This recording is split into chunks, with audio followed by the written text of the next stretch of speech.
माझ्या वडिलांनी देहदान केलंय, ते गेलेत, तर आता त्यांचं श्राद्ध कसं करायचं? घरातली कुणीतरी व्यक्ती सोडून गेली आहे, निघून गेली आहे घर सोडून, आणि त्याचा काही पत्ता लागलेला नाही आहे.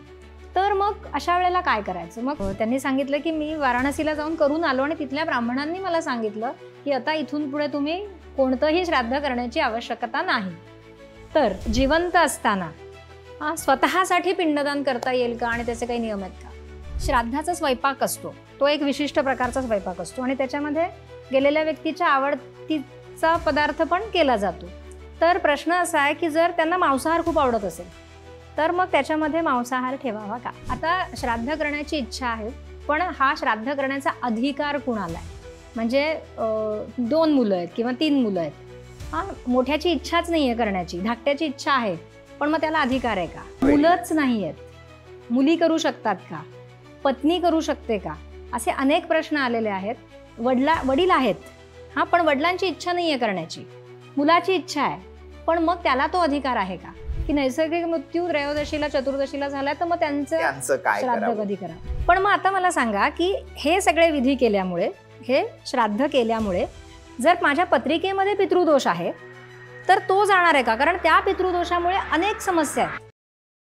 आपल्याला श्राद्धाविषयी गैरसमज जास्त आहेत. श्राद्ध म्हणजे काहीतरी भलतंय. जेवढं पवित्र पूजा किंवा यज्ञ कर्म आहे तेवढंच पवित्र श्राद्ध कर्म आहे. 1980चं सांगते.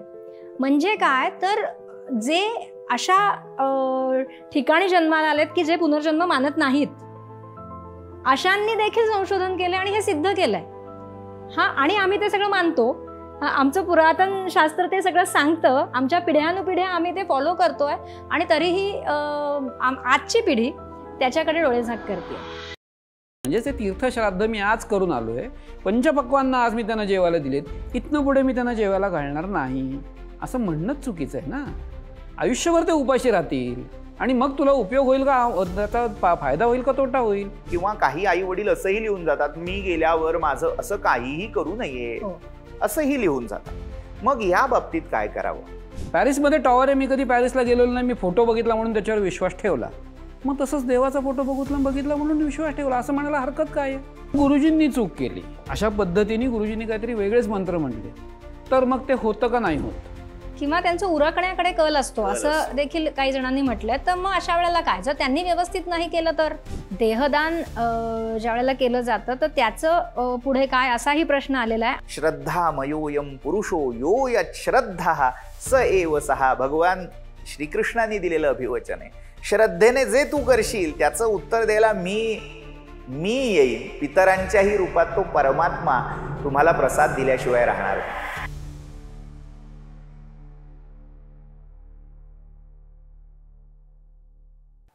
नमस्कार. निरामय जीवनच्या यूट्यूब चॅनलवर आपणा सगळ्यांचं स्वागत. आपला मागचा पॉडकास्ट पितृपक्षाबद्दलचा प्रसारित झाला आणि तुम्ही सर्वांनी याला भरभरून प्रतिसाद दिला. तुमचे अनेक प्रश्न देखील आम्हाला मिळाले आणि या प्रश्नांची तुम्हाला वेळेवर उत्तरं मिळावीत म्हणूनच खरं तर आजचा हा विशेष पॉडकास्ट किंवा चर्चासत्र म्हणू आपण हे आम्ही आयोजित केलं आहे.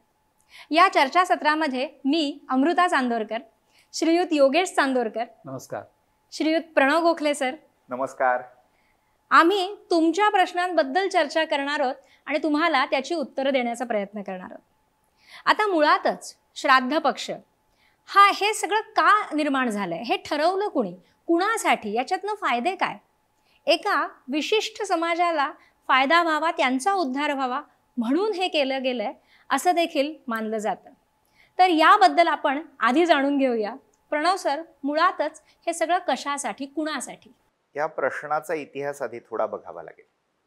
हा पहिला प्रश्न उपस्थित कधी केला गेला तर वैदिक आणि अवैदिक अशा ज्या 2 चळवळी समाजामध्ये होत्या, 2 विचारधारा असं म्हणूया, त्यामध्ये अवैदिक जी चळवळ होती त्याच्यामध्ये चार्वाक हे अग्रगण्य नाव मानलं जातं. भारतीय एकूण दर्शन परंपरेमध्ये चार्वाकाचं एक स्वतंत्र दर्शन आहे, तत्वज्ञान आहे.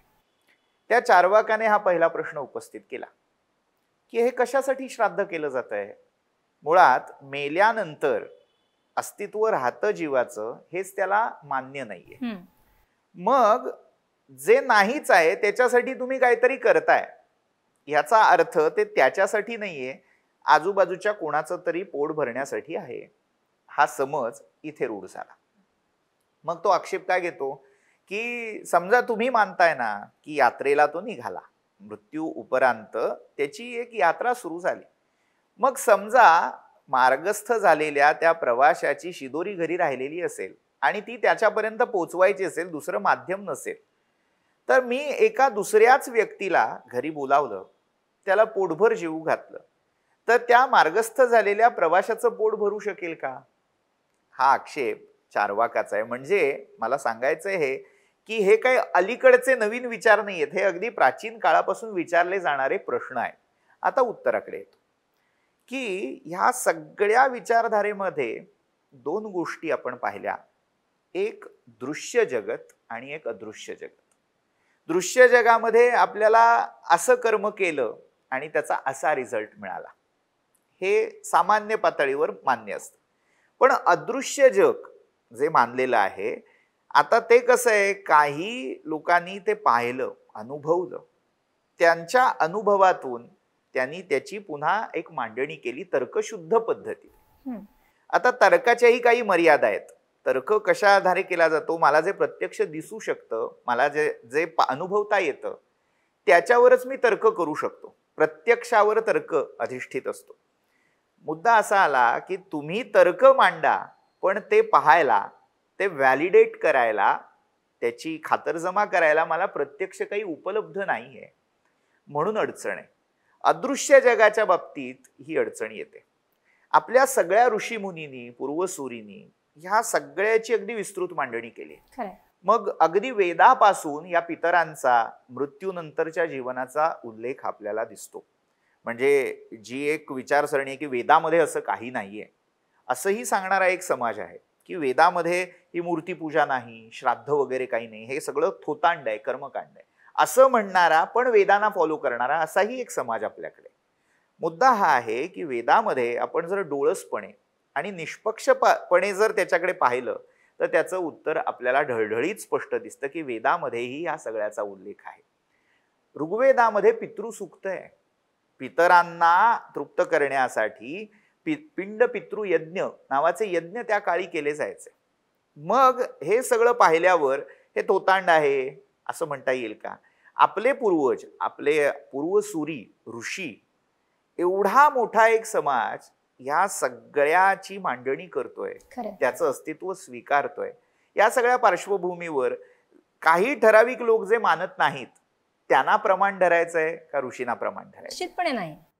मुळातच कसं आहे, इथे आपण जेव्हा ऋषी म्हणतो, आता हे ऋषी वगैरे मी काही बघितलेले नाहीत. जेव्हा हा विचार येतो, तो विचार काय म्हणतो, तर हे मी जे बघत नाही त्याच्यावर मी विश्वास ठेवत नाही, काही हरकत नाही. ऋषी वगैरे ते पूर्व अमकं डमकं मला काही मान्य नाही, वेदबीत कोणी लिहिले मला मान्य नाही, मला आजचं तुम्ही सांगा, काही हरकत नाही, आपण आजचं सांगू. जेव्हा मी शाळेत ॲडमिशन घेतो, KG पासून मी ग्रॅज्युएशनपर्यंत शिकतो, मी ॲडमिशन घेतल्या ग्रॅज्युएट झालो आहे का? नाही झालो. मग मला तिथपासनं तिथे नेईपर्यंत काहीतरी एक गुरु किंवा शिक्षक त्याची गरज होती.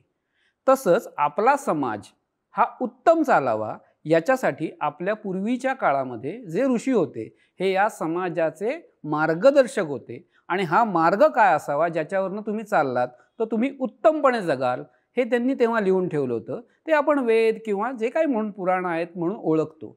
आता ते वाचून तुम्हाला उत्तम व्हायचं आहे का ते न वाचता, ते न मान्य करता तुम्हाला खाचा खळग्यातनं त्या रस्त्याने जायचं आहे? हा ॲक्च्युली प्रत्येकाचा प्रश्न आहे. हायवेवरनं मी चांगला जाऊ शकतो का मी डोंगर दऱ्यातनं चढून उतरून जायचं आहे मला? हा माझा प्रश्न आहे. हायवेवरनं लवकर पोहोचशील, डोंगर दऱ्यातनं तुला उशीर लागेल, तुझं तू ठरव, त्याला काहीच प्रॉब्लेम नाही.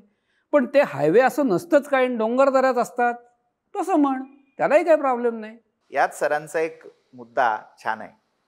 काय आहे की मला दिसत नाही म्हणून ते नाही असं आपण किती कुठे कुठे म्हणणार आहोत. या ऋषींनी ते सगळं पाहिलेलं आहे, मग त्याची प्रमाणं काय, कुठल्या शास्त्रामध्ये, कुठल्या ग्रंथामध्ये याची प्रमाणं दिलेली? या सगळ्यांना त्याचा साक्षात अनुभव आहे. आणि आपण वेदाला श्रुती म्हणतो. श्रुती म्हणजे काय? जे त्यांनी रचलेलं नाही, जे मॅनमेड आहे, जे फॅब्रिकेटेड आहे, त्याच्यामध्ये हे घुसवायला वाव असतो. श्रुती ज्या स्वयंभू आहेत, वेद जे स्वयंभू आहेत, जे मानव निर्मित नाहीत, त्यामध्ये सुद्धा असे विषय जेव्हा सांगितले जातात तेव्हा त्याचं प्रामाण्य, त्याची प्रामाणिकता, त्याची सत्यता ही विवादातीत असली पाहिजे. बरोबर. आता मी जो मगाशी मुद्दा मांडत होतो की अशा काही लोकांनी त्याचं अस्तित्व नाकारलं म्हणून ते नाकारतायत, म्हणून त्यांचे अनुयायी नाकारतात. दुर्दैवाची गोष्ट इथे आहे की त्याचे अनुभव त्यांनाही येत असतात. हो ना. त्यांनाही फटके बसतात, त्यांनाही काही चांगलेही अनुभव असतात, पण त्या प्रत्यक्ष प्रमाणाच्या अट्टहासापायी ते अस्तित्व ते कायम नाकारत जातात. म्हणजे समर्थांची एक ओळ आहे, अपराधी जन चुकतची गेले, तुझा तूची सावरी, दयाळा कल्याण करी रामराया. खरंय. एक गृहीतक चुकलं ते नाही असं मला समजून जायचंच आहे पुढे. हे झालं की मग पुढची समीकरणं आणि तशी कर्म ही चुकत जातात, बिघडत जातात आणि मग त्यातून समाजाचा बुद्धिभेद होतो आणि बुद्धिभेद झाला की बुद्धिनाशात प्रणश्यती. अगदी बरोबर. आणि इथे आपला हाच प्रयत्न आहे की तुम्हाला जे काही वाटतं तर ते निश्चितपणे तुमचे विचार हे तुमच्या जागी योग्य असतील, पण खरं काय, सत्य काय, अनुभव काय सांगतो हे आपण या चर्चासत्रातनं सांगण्याचा प्रयत्न करतोय. म्हणजे इथे आमचा स्वतःचा अनुभव आहे की माझ्या सासऱ्यांची आणीबाणीमध्ये नोकरी गेली आणि त्यांचा देवावरचा विश्वास उडाला. त्याच्यानंतर देवकार्य आमच्या घरामध्ये होत नव्हतं. हां, पण अनेक अडचणीतून आम्ही गेलो. इथे हाही अनुभव आहे आमचा की त्याच वेळेला यांचे जे मोठे बंधू, मोठ्या भगिनी आहेत, त्यांचं सगळ्यांचं वेल टू डू होतं. अडचणी आल्या त्या आम्हाला आल्या. ह्या अडचणीचा माग काढताना आम्हाला एक एक गोष्टी कळत गेल्या.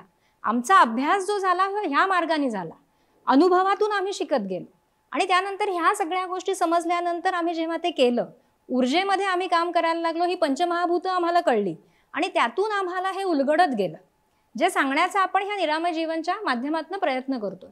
तर इथे हा प्रश्न आहे की कुणाला काय वाटतं सोडून द्या, काय करायला हवं, त्याचे फायदे काय आणि ते कसं योग्य करायला हवं. काय करायला हवं हे तर आपण पाहणारच आहोत, पण मगाचा जो एक प्रश्न शिल्लक राहिला कोणासाठी, बरोबर, त्याच्यावर मी येतो. ते कोणासाठीचं उत्तर मिळालं की पुढचा सगळा मार्ग सुकर. मुद्दा असा आहे, कोणासाठी असं म्हणताना आपण समजून चाललोय की पितरांच्या शांतीसाठी, पितरांच्या सद्गतीसाठी हे सगळं करायचंय, असं आपण मागच्याही सत्रामध्ये बोलताना बोलून गेलो. पण खरा त्याचा फायदा, खरा त्याचा उपभोक्ता कोण असेल तर तुम्ही आहात.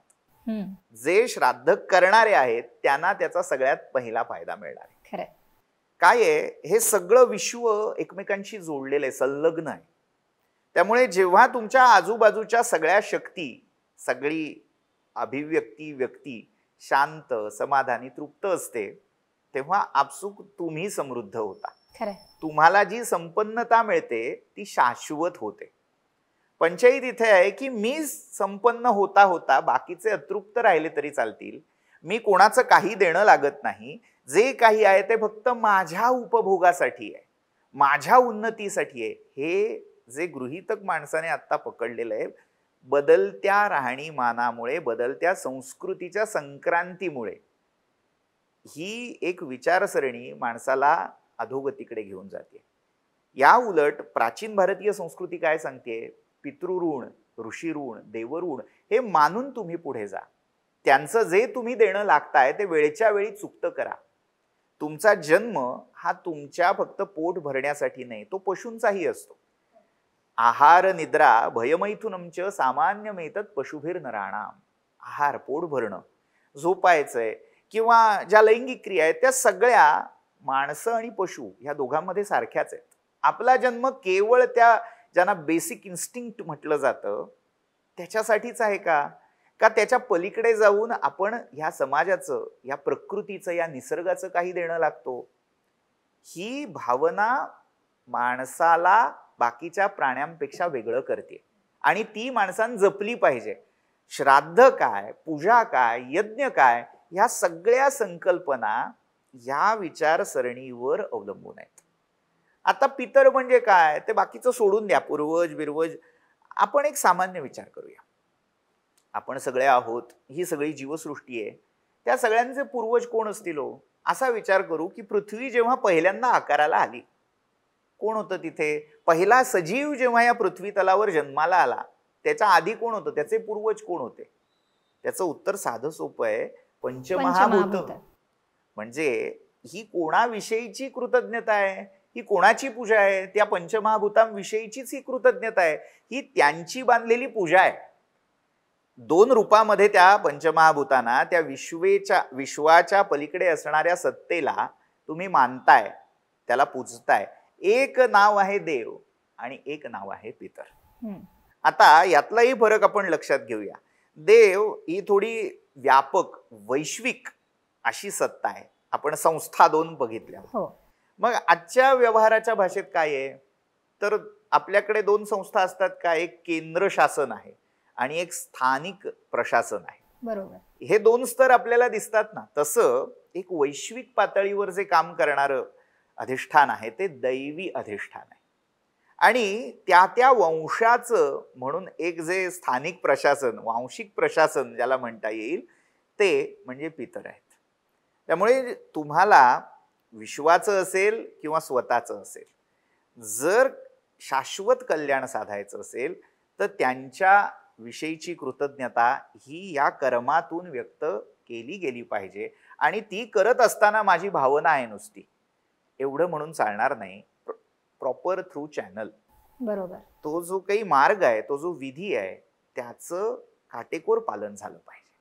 इथे भीतीचंही वातावरण बाळगायची गरज नाही. ते चुकलं तर, हे असं झालं तर, ह्या कशाला वाव ठेवू नये. सगळ्यात महत्वाची भावना, आणि भावना ही यथायोग्य विधी विद्वान ज्याच्यामध्ये आहे त्या कर्माच्या आचरणातून व्यक्त केली जाते. बरोबर. त्याच्यामुळे तुम्ही जसं म्हणता ते विधिवत झालं पाहिजे. अगदी बरोबर आहे. आणि मग विधिवत म्हटल्यानंतर तिथे ब्राह्मण आला, गुरुजी आला, भट आला. तर असंही अनेकांनी विचारलंय की मिळत नाहीत काही वेळेला पुरोहित, मग काय करावं? करण्याची इच्छा तर आहे, अशा वेळेला काय करावं? आता तिथे पर्यायी बऱ्याच सुविधा किंवा संकल्पना आपल्या प्राचीन शास्त्रांनी सांगितलेल्या.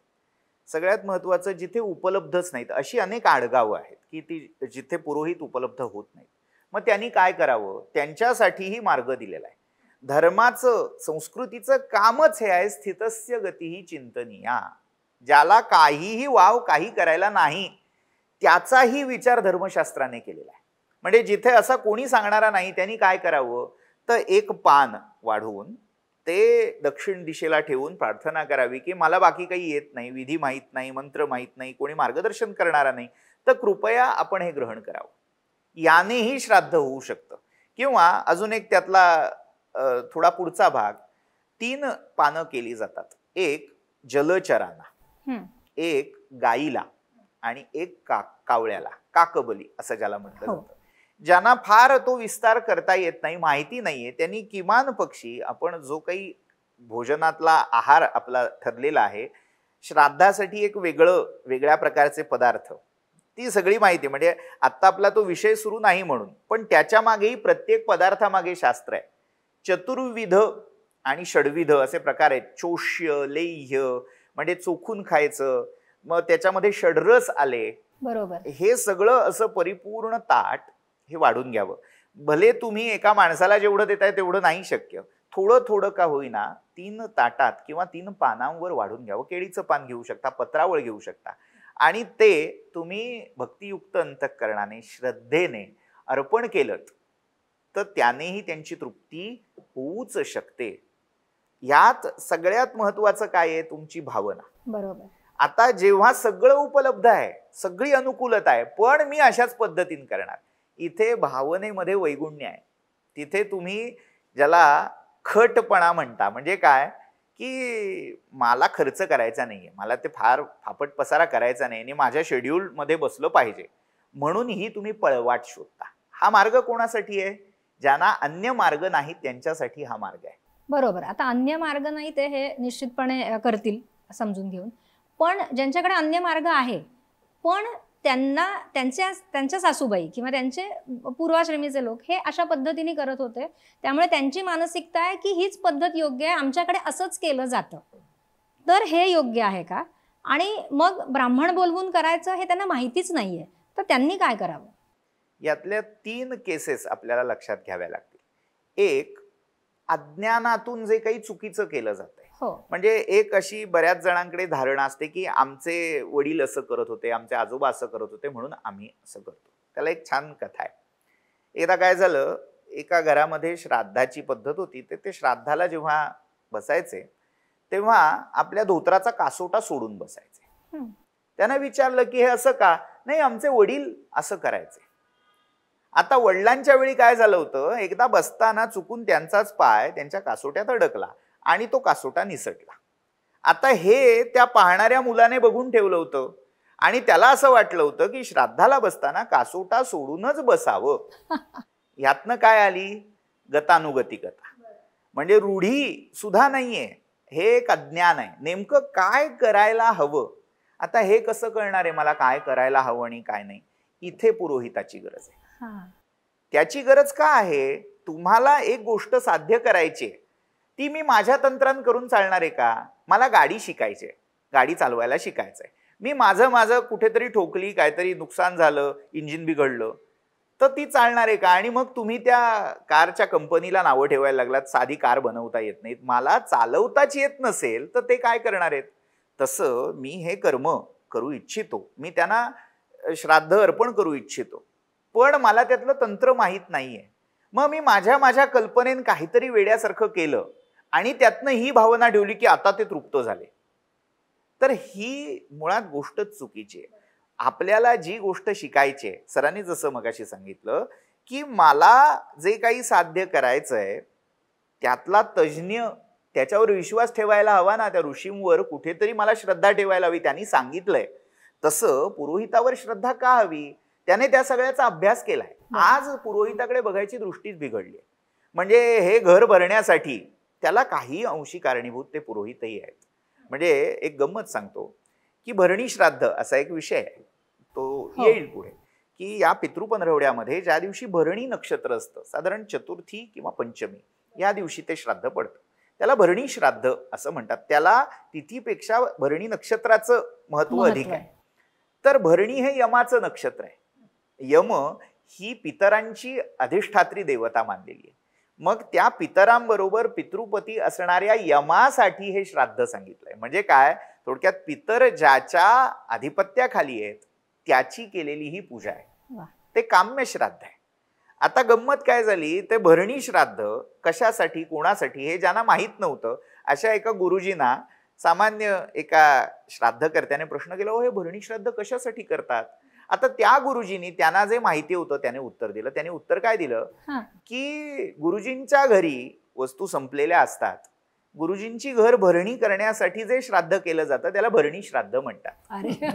आता याच्यात नुकसान कोणाचंही लक्षात घ्या. तुम्ही ही मिसकन्सेप्शन तुमच्या अज्ञानापोटी सांगितलीत, विनोद म्हणून, उपरोध म्हणून सांगितलेली असेल, पण त्याने ती खरी मानली आणि चार चौघात सांगितली.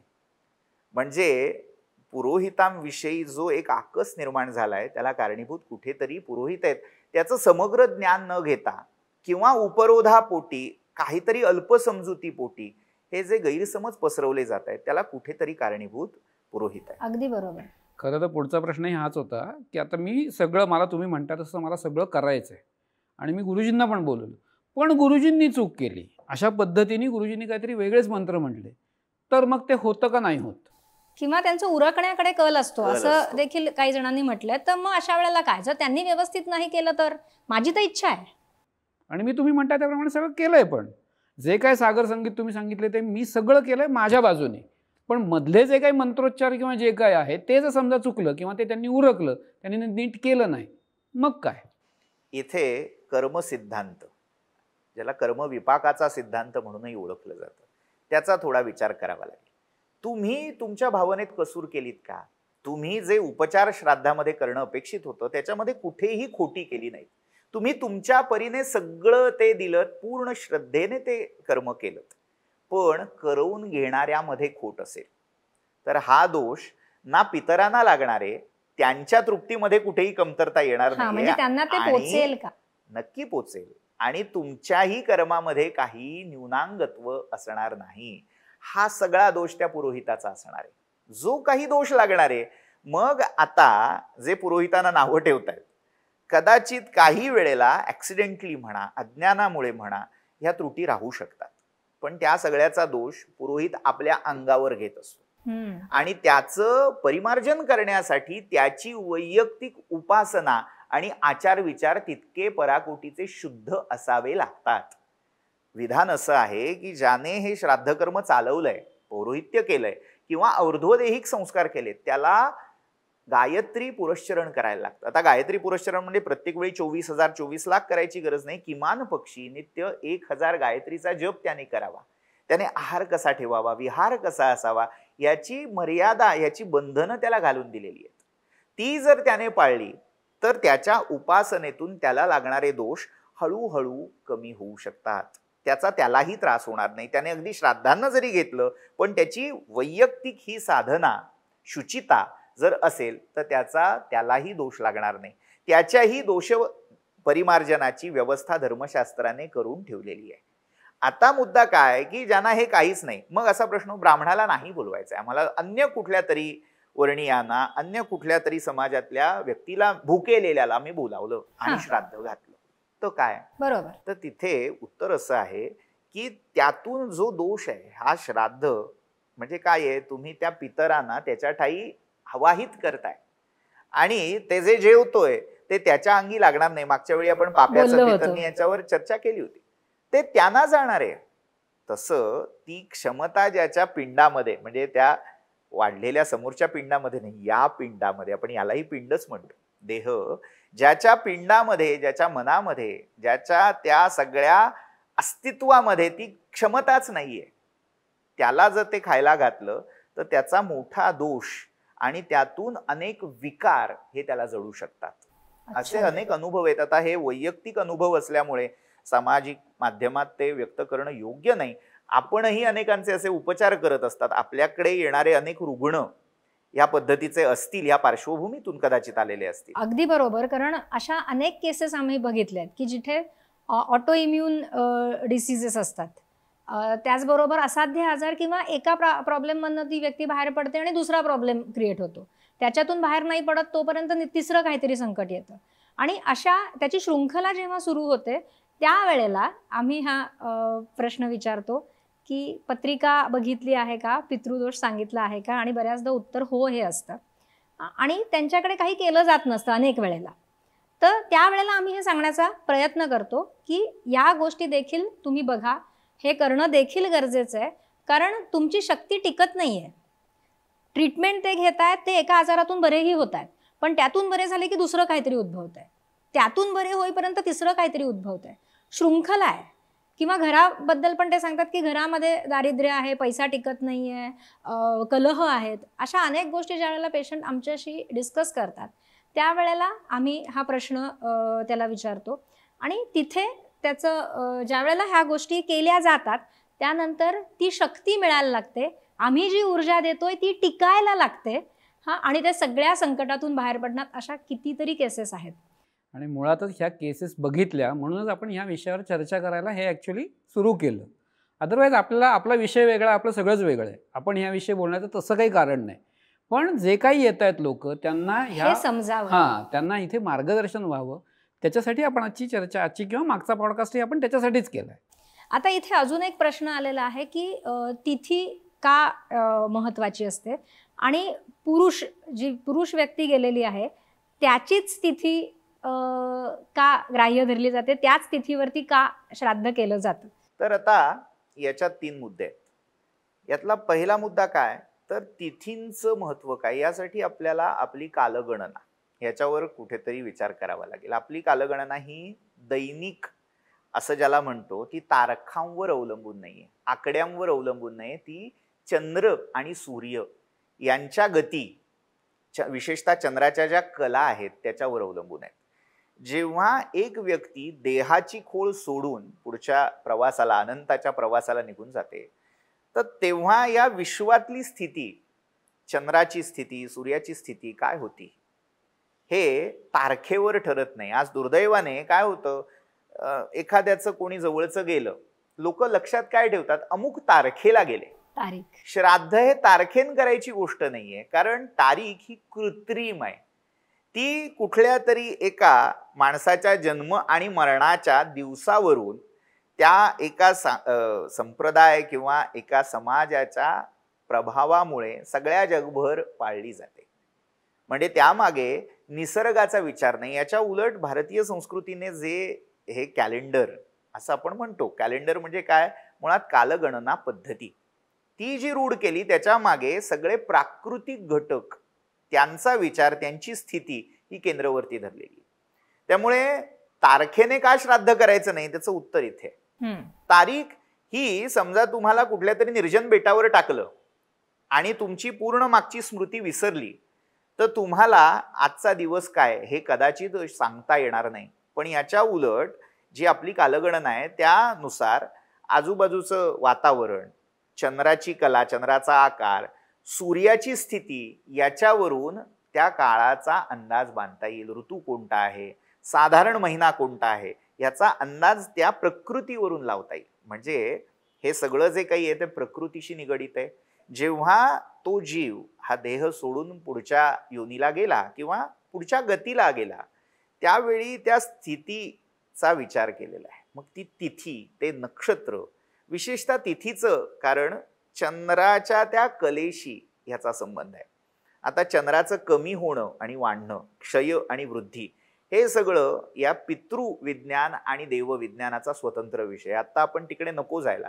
म्हणजे त्या चंद्राची वाढणारी आणि उणी होणारी कळा याचा या देव आणि पितरांच्या तृप्तीशी घनिष्ठ संबंध आहे. मुद्दा आपण एवढाच घेऊया की त्या तिथी म्हणून पाहिल्या जातात. आता त्यातला पुढचा मुद्दा काय की पुरुषांचीच. आता इथे या प्रश्नामध्ये आधुनिक एक विचाराचा गंध आहे. म्हणजे आपण बरेच वेळा ह्या सगळ्या आपल्या ज्या परंपरा आहेत त्यांच्याकडे दोन दृष्टीने पाहू शकतो. एक पारंपरिक भारतीय संस्कृतीची दृष्टी आणि एक आधुनिक पाश्चात्य सरणीतून आलेली दृष्टी. दुर्दैवाने आपलं शिक्षण, आपण ज्या याच्यातून ट्रेंड झालेलो आहोत ते पाश्चात्य पद्धतीचं शिक्षण आहे. त्यामुळे हे जे क्वेश्चनिंग येतं ते बहुधा त्याच्या मागचा सूर तो असतो. खरंय. मग याच्यात प्रश्न का आला की स्त्री पुरुष समानता हा जो आधुनिक एक विचाराचा गंड असं मी म्हणेन तो रूढ झालाय की स्त्रियांना कायम कमीच मानलं गेलंय. हा प्रश्न का येतो की स्त्रियांचं का नाही, त्यांचं अस्तित्वच नाही का, असं मुळात नाही. लक्षात घ्यायला हवं की श्राद्ध हे दोघांसाठी केलं जातं. जेव्हा एकोद्दिष्ट, श्राद्धाचे आपण मागच्या वेळी 4 प्रकार पाहिले होते, त्यातला एकोद्दिष्ट आणि पार्वण या बाबतीत आपण मुख्यत्वे आता विचार करतोय.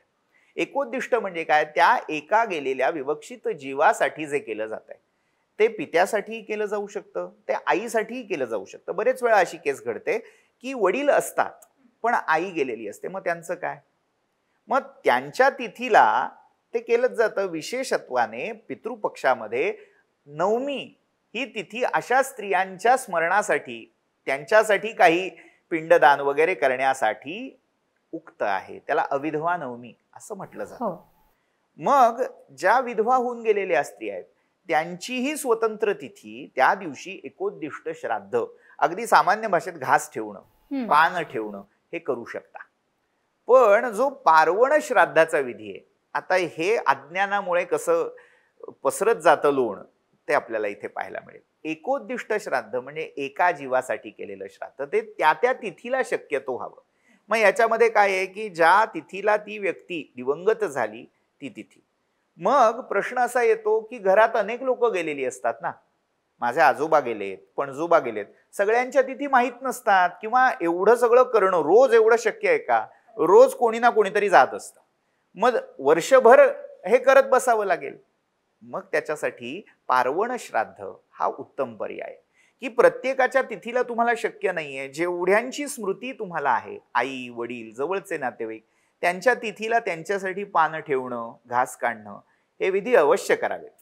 त्यांच्याविषयीचं प्रेम, कृतज्ञता, त्यांची आठवण यासाठी ते आवश्यक आहे. पण पुन्हा समग्र पितरांसाठी, पितर ही जी संस्था आहे त्याच्या शांतीसाठी जेव्हा ते पार्वण श्राद्ध केलं जाईल, पार्वण श्राद्ध हे वेगळं आहे ज्याच्यामध्ये 3 मुख्य पिंड आणि मग उप अनुषंगिक असे अनेक पिंड करून त्याच्यामध्ये सगळ्या पितरांचं आवाहन केलं जातं. अगदी आपले आते मामे सगळे नातेसंबंध त्याच्यात आठवण केली जाते जे दिवंगत आहे. एवढंच कशाला, आपल्या जवळचा एखादा पाळीव प्राणी जरी गेला असेल ना, त्यालाही आवाहन करून पिंड द्यायची पद्धत आहे. त्याच्यासाठी ही योजना आहे. म्हणजे आप्त म्हणून त्याच्यामध्ये पण अनेक जणांना आपण पिंड देऊ शकतो. मित्र आहे, बरोबर. एखाद्या विषयी आपली हा जीव असं जायला नको होता, त्याला सद्गती लाभावी म्हणूनही तुम्ही त्याच्यासाठी पिंडदान करू शकता. तर पार्वण श्राद्ध ही सर्वसमावेशक एक व्यवस्था आहे आणि हे पितृपक्षामध्ये करतात. पितृपक्षामध्ये केलं जातं. आणि वर्षात वार्षिक जे श्राद्ध आहे त्याच्यामध्येही तुम्ही हे करू शकता. ही व्हॅल्यू ऍडिशन आहे. वर्षाकाठी एक पितृ पंधरवड्यातलं आणि एक वार्षिक असे 2 श्राद्ध आणि पक्ष करण्याचीही एक स्वतंत्र पद्धत आहे. पण मग तो कुटुंब प्रमुख म्हणून त्या वडिलांची तिथी पाहिली जाते का? अर्थात आता ज्यांच्याकडे पार्वण श्राद्ध केलं जात नाही, आम्ही आमच्या वडिलांच्या तिथीला पान ठेवतो, घास ठेवतो, हे जे म्हणतात त्यांच्या अज्ञानातून हे घडतं. खरं तर त्या ज्या व्यक्ती दिवंगत आहेत त्या सगळ्यांसाठी त्या तिथीला ठेवणं जर एकोद्दिष्ट करत असाल तर ते आवश्यक आहे. जेव्हा तुम्ही एकोद्दिष्ट म्हणजे त्या जीवासाठी करत नाही आहात, सगळ्यांना मिळावं अशी तुमची इच्छा आहे, तेव्हा ते पार्वण श्राद्ध म्हणजे ज्याला पिंडदानासहित हे श्राद्ध त्याच्यासाठी उक्त आहे. पण मग प्रणव सर, आता पार्वण श्राद्ध म्हणजे सर्व पितरांचं श्राद्ध जर आपण करत असू तर मग एकोद्दिष्ट श्राद्ध करण्याची गरज नाही का? आता त्यामागे एकोद्दिष्ट या शब्दाचा अर्थ लक्षात घेऊया. एकोद्दिष्ट म्हणजे काय? एकाला उद्देशून. हो. पार्वण म्हणजे समग्र पितृसंस्थेला तुम्ही आवाहन करून त्यांना तृप्त केलं, पिंडदान करून. म्हणजे एक मिनिट, इथे हे विचारायचं कारणच आहे की आता आमच्याकडे सासऱ्यांची तिथी आणि सासूबाईंची तिथी, तर त्या दोन्ही तिथीला देखील आम्ही चटावरचं श्राद्ध किंवा आमश्राद्ध करतो. आणि शिवाय महालयामध्ये, आता पितृ पंधरवड्यात नाही करत आम्ही, महालयामध्ये महालय श्राद्ध करतो जे सर्व पितरांसाठी आहे. तर मग ते नाही केलं तरी चालणार आहे? याला साधं सोपं उत्तर अधिकस्य अधिकम फलम. ते खरं तर पार्वण श्राद्ध हे संपूर्ण आहे, समग्र आहे. ते केल्यावर अन्य काही खरं तर करायची गरज नाही. पण याच्या मागे दुसरा भावबंध आपल्याला लक्षात घ्यायला हवा. अनेकांना असं होतं की पितरांची पूजा केली पण मला माझ्या आईची स्मृती, माझ्या वडिलांची स्मृती जागवायची, आणि त्यासाठी म्हणजे आपले अगदी जवळचे, अगदी हृदयस्थ असे जे काही आप्तस्वकीय असतात त्यांच्या तिथी, त्यांचे स्मृतिदिन म्हणून आपण ते साजरे करतो. तिथे प्रत्येक वेळी श्राद्ध हा भाव असला तर उत्तमच आहे. आता तिथेही ते पिंडदान प्रत्येक वेळी शक्य होतं असं नाही. एकोद्दिष्टामध्येही पिंडदानाचं विधान आहे, मात्र त्याचे काही मंत्रविधी हे वेगळे असतात. मुद्दा असा आहे की आमश्राद्ध किंवा धनदान, हिरण्यदान असंही त्याला म्हटलं जातं. म्हणजे काय, तर ज्यांना हे शक्य नाहीये, तो शिधा जमवणं एवढंही ज्यांना करायचं नाहीये, मग त्यांच्यासाठी काय, तर ती जी रक्कम आहे त्या अन्नासाठी तयार करण्यासाठी लागणारी रक्कम, तर अशी रक्कम एकत्र करून ती धनराशी दान केली जाते. तर त्याला हिरण्य श्राद्ध असंही म्हटलं जातं. हाही एक पर्याय आहे. मग ते तुम्ही त्या व्यक्तीसाठी, एकासाठी करता. मगाशी जो एक प्रश्न आला होता की मग ते आम्ही करतो, मग हे करायची गरज आहे का? हे केल्यावर एकोद्दिष्ट करायची गरज नाहीये. पण ज्यांना असा समज आहे की आम्ही एकोद्दिष्ट करतो मग आम्ही पार्वण नाही केलं तर चालेल का, त्यांच्यासाठी मी एक क्लॅरिफिकेशन दिलं की एकोद्दिष्ट आणि पार्वण ह्या दोन्ही मागच्या या भूमिका वेगवेगळ्या आहेत. पार्वण केल्यावर जर फार तुम्हाला विस्तार करायचा नसेल, ज्यांना वेळ नाहीये, ज्यांना एवढं द्यायला वेळ पैसा नाहीये कदाचित, तर त्यांनी पार्वण केलं की पुरेसं आहे. पण ज्यांना करायची इच्छा आहे, ज्यांची ऐपत आहे, त्यांनी एकोद्दिष्ट आणि पार्वण दोन्ही करायला हरकत नाही. पक्षामध्ये त्यांच्या त्यांच्या तिथीला, मग आईची वेगळी तिथी, वडिलांची वेगळी तिथी, त्याला तुम्ही त्या व्यक्तीसाठी ते श्राद्धदान करू शकता. आणि वर्षातल्या त्या दिवशी, म्हणजे पितृपंधरवडा हा त्या 15 दिवसापर्यंत किंवा तो 1-1.5 महिना जो महालय म्हणून ओळखला जातो तेवढ्या पुरता मर्यादित आहे. पण ज्या महिन्यामध्ये ती व्यक्ती दिवंगत झालेली असेल त्या वार्षिक तिथीला ते एकोद्दिष्ट श्राद्ध किंवा पान ठेवणं, आमश्राद्ध, हिरण्यश्राद्ध हे पर्याय अवलंबता येतात. बरोबर. आता महालयाबद्दल पण अनेकांना माहिती नसते, कारण असं वाटतं की पितृ पंधरवडा म्हणजे त्या 15 दिवसातच हे करायचं आहे. तर महालयाबद्दल पण माहिती आपल्या प्रेक्षकांना तुम्ही द्या. आपण मागच्या सत्रामध्ये याचं थोडक्यात एक पाहिला होता, याचा विचार केला होता. आता अजून त्याचं स्पष्टीकरण द्यायचं झालं तर असं आहे की महालय हा शब्द लक्षात घेऊया. महालय म्हणजे काय, तर लय एक संहार, लीन होणं, व्यक्तातून अव्यक्तात जाणं, या सगळ्याला लय असं आपण म्हटलेलं आहे. म्हणजे जिथून ही सगळी प्रजा, मानवी वंश किंवा एकूण जीवसृष्टी उत्पन्न होतीये आणि जिथे विलीन होतीये, त्या संस्थेला आपण महालय असं म्हणतोय. म्हणजे काय, या महालय शब्दाच्या अनेक व्युत्पत्ती आहेत. अगदी त्याचा अपभ्रंश आपल्याला महाळ केले, महाळ घातले, तर महालयाचाच अपभ्रंश आहे. अच्छा. तर ही सगळी संकल्पना त्या पितरांच्या माध्यान्ह वेलेसाठी वापरलेली आहे. आपण मागच्या वेळी पाहिलं होतं की दक्षिणायन हा पितरांचा दिवस आहे आणि त्यातली जेवायची वेळ कुठली आहे, तर हा 1-1.5 महिना 2 महिन्याचा जो कालावधी आहे तो त्यांचा माध्यान्ह काळ आहे. म्हणून त्यावेळी त्यांना जेवण देणं म्हणजे थोडक्यात श्राद्ध घालणं, ही संकल्पना आपल्याला दिसते. आता ज्यांना या 15 दिवसात शक्य होत नाही, पक्ष पंधरवडा पुरत नाही किंवा काही आकस्मिक संकट असतात, कोणी दिवंगत झालं किंवा रजोदोष घरात सुरू असेल, तर ते करू नये. मग कधी करावं, तर त्यासाठी पर्याय म्हणून आवृश्चिक दर्शनात असं सूत्र सांगितलं जातं. म्हणजे काय, सूर्य जिथपर्यंत वृश्चिक राशीत संक्रमित होत नाही तिथपर्यंत, म्हणजे साधारण आजच्या आंग्ल कॅलेंडरचा जर विचार केला, इंग्रजी कॅलेंडर प्रमाणे साधारण 14-15 नोव्हेंबर हा तो कालावधी असतो.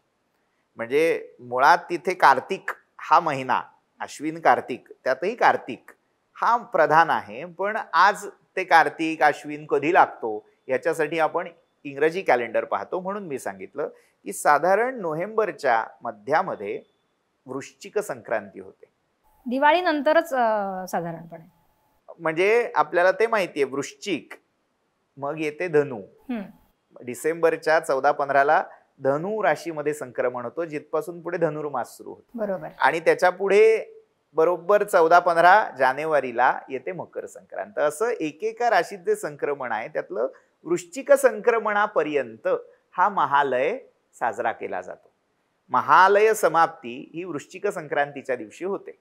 त्यामुळे तिथपर्यंत आपल्याला हे जे पक्ष श्राद्ध पितृपक्षातलं करायचं आहे ते जर या 15 दिवसात जमलं नाही तर ते तेवढ्या अवधीत करता येतं. मग त्या महिन्यातली ती तिथी तुम्ही घेऊ शकता. किंवा अमावास्या ही सगळ्या पितरांसाठी उक्त आहे. अमावास्या ही पितृतिथी आहे. त्यामुळे ज्यांची तिथी माहीत नाही, ज्यांचा दिवस माहीत नाही, त्यांच्यासाठी तुम्ही अमावास्येच्या दिवशी श्राद्ध करू शकता. आता श्राद्ध करण्याची इच्छा आहे, पण हा श्राद्ध करण्याचा अधिकार कुणाला आहे? म्हणजे 2 मुलं आहेत किंवा 3 मुलं आहेत, हा मोठ्याची इच्छाच नाहीये करण्याची, धाकट्याची इच्छा आहे, पण मग त्याला अधिकार आहे का? मुलंच नाही आहेत, मुली करू शकतात का? पत्नी करू शकते का? असे अनेक प्रश्न आलेले आहेत. वडील आहेत, हा, पण वडिलांची इच्छा नाहीये करण्याची, मुलाची इच्छा आहे, पण मग त्याला तो अधिकार आहे का? तर अधिकारांबद्दल सांगा. अधिकार या शब्दाचा जो आज अर्थ घेतोय ना आपण, तो फार विचित्र आहे. अधिकार म्हणजे काय, मला त्याचा फायदा घेण्याचा हक्क जो आहे त्याला आपण अधिकार मानतो. म्हणजे लोकांना अधिकार म्हणजे काय, मला समान अधिकार पाहिजे. जेव्हा काही कर्तव्य करायची वेळ आणि ती पात्रता असते ना, त्याला अधिकार असा शब्द वापरलाय. म्हणजे तुम्ही आता जो प्रश्न केलात तो त्याच अर्थी आहे की पात्रता कोणाची आहे, कोण करू शकतं. पण अधिकार म्हटल्यावर जो एक चुकीचा अर्थ घेतला जातो तो नेमका घेऊ नये, यासाठी मी हे स्पष्टीकरण दिलं. आता कोण पात्र आहे, खरं तर ज्याला श्राद्ध करायची इच्छा आहे तो श्राद्ध करायला पात्र आहे. आता ते सपिंड करावं का, पार्वण श्राद्धाला कोण अधिकारी आहे, एकोद्दिष्टाला कोण अधिकारी आहे, ह्या प्रत्येकाचा निर्णय शास्त्रांनी केलेला आहे. आपण त्या तपशिलात आता शिरायला नको. थोडक्यात आपल्याला काय लक्षात ठेवायचंय, हा एक मुद्दा आहे. एक समस्या अशी असते की मागच्या पिढीचा काही वेळेला काही गोष्टीमुळे त्याच्यावरचा विश्वास उडालेला असतो किंवा मुळात तशी जडणघडणच तशी नसते. त्यामुळे त्यांना काही करायचं नसतं, किंवा काही आई वडील असंही लिहून जातात, मी गेल्यावर माझं असं काहीही करू नये, हो. असंही लिहून जातात. मग या बाबतीत काय करावं? तर ते मी गेल्यावर माझं काही करू नये या बाबतीत मी एवढंच सांगेन, तो खरं तर मृत्यूपर्यंत काय खरंय. या विषयात तो जाईल, त्याच्यावर आपण स्वतंत्र कधीतरी पुन्हा बोलूया. पण इथे आता एवढाच विचार करायला हवा की जसं एखाद्या मरणोन्मुख व्यक्तीने सांगितलं, मी गेल्यावर माझा देह जाळू नका, गाडू नका, त्याचं काही करू नका, तो माझ्या घरात ठेवून द्या. आपण ठेवू का? नाही, ठेवणं योग्य आहे का? अजिबात नाही. पण भावनिक होतात ना लोक, इमोशनली जर विचार करायचा झाला, त्यांची शेवटची इच्छा होती असं म्हणून जर ते ठेवायचं ठरवलं तर ते योग्य आहे का? तसंच मी गेल्यावर माझं काही करू नका, भले त्या व्यक्तीची तशी इच्छा असेल, पण या विश्वाची जी रचना आहे, विश्वाचा जो चॅनल आहे, त्या जीवाची जी पुढची गती आहे ती त्याला माहिती आहे का? अज्ञानातून बरेच वेळा आई वडिलांना असं वाटतं की आमच्या मागे यांना कशाला खर्च, त्रास कशाला, याही भावनेतून. आणि दुसऱ्या वेळेला अविश्वास असतो की कशाला उगीच कटकट यांच्या डोक्याला, म्हणजे काय की माझ्यासाठी वेळ देईल हा विश्वास त्यांना वाटत नसतो, आणि कदाचित ते करण्यात त्याचा वेळ जाईल आणि मग त्याला कटकट होईल. म्हणूनही म्हणजे आपल्या मुलांवरचा अविश्वास, म्हणजे इथे त्या पिढीने आत्मपरीक्षण करायची गरज आहे. ज्यांना असं वाटतंय की आपले आई वडील असं लिहून गेलेत, का बरं असं लिहिलं असेल, त्याच्या मागे आपण कुठेतरी कमी पडलोय. आपण धर्मामध्ये, धर्माचरणामध्ये किंवा त्यांच्याविषयी आपली जी कर्तव्य होती ती करण्यामध्ये कमी पडलो, म्हणून कदाचित त्यांना असं लिहावं असं वाटलं का, हे आत्मपरीक्षण करायची गरज आहे. इथे ना एक दुसरा मुद्दा पण आहे की त्यांनी सांगितलं शेवटी की माझं काही करू नका, आणि मी ते ऐकलं. मग मी त्यांनी आयुष्यभर जे काय मला आज्ञा दिल्या होत्या त्या सगळ्या ऐकल्या होत्या का हो? त्यातलं 25% मी ऐकलं होतं, 75% मी ऐकलं नव्हतं. मग हे मी ऐकणं गरजेचं आहे का? हाही विचार करणं गरजेचं आहे. मुळातच हे जे काही विधिशास्त्राने सांगितलेले आहेत ते जसं तुम्ही मगाशी म्हणला तसं ते स्वतःच्या फायद्यासाठी आहेत. हा विचारच नसल्यामुळे उगाच खर्च कशाला, तसंही त्यांनी सांगितलंच होतं. म्हणजे इथे मी सोयीच्या गोष्टी फक्त बघतोय, पडत्या फळाची आज्ञा, आणि त्या सोयीसाठी मी असं म्हणतो की नाही त्यांनी सांगितलं होतं करू नका, त्यामुळे मी काही करत नाही. पण मी काही करत नाहीचा जो काही दोष मी घेतोय हा मलाच कळत नसल्यामुळे मी तेच करतोय. सो हे करण्याने माझा फायदा होणार आहे, मला सगळ्या गोष्टी मिळणार आहेत, मला सुख आणि समाधान मिळणार आहे, हा विचारच नसल्यामुळे किंवा ही माहितीच नसल्यामुळे कदाचित हे ऐकलं जात आहे. आणि त्यातून आपल्या आईवडिलांना पण गती मिळणार आहे ना, कारण आपल्याला ते दिसत नाहीयेत पण ते कुठेतरी अडकलेले असू शकतात. आणि मी जे काही करते त्यांच्यासाठी त्यातून त्यांना पुढे सद्गती लाभणार आहे आणि त्यांचा प्रवास सुरू होणार आहे, ते मोकळे होणार आहेत. हा भाव पण किती खरं तर असायला पाहिजे आणि छान आहे. पण पुन्हा एकदा हे अज्ञान म्हणा किंवा अदृश्य गोष्टी ज्या आहेत, दिसत नाही, हीच सगळ्यात मोठी याच्यातली खरं आहे. मेघ म्हणण्यापेक्षा सुद्धा ना आपली जी सध्याची शिक्षण पद्धती आहे ती ही आपल्याला शिकवते की जे दिसत नाही त्याच्यावरती विश्वास ठेवू नका.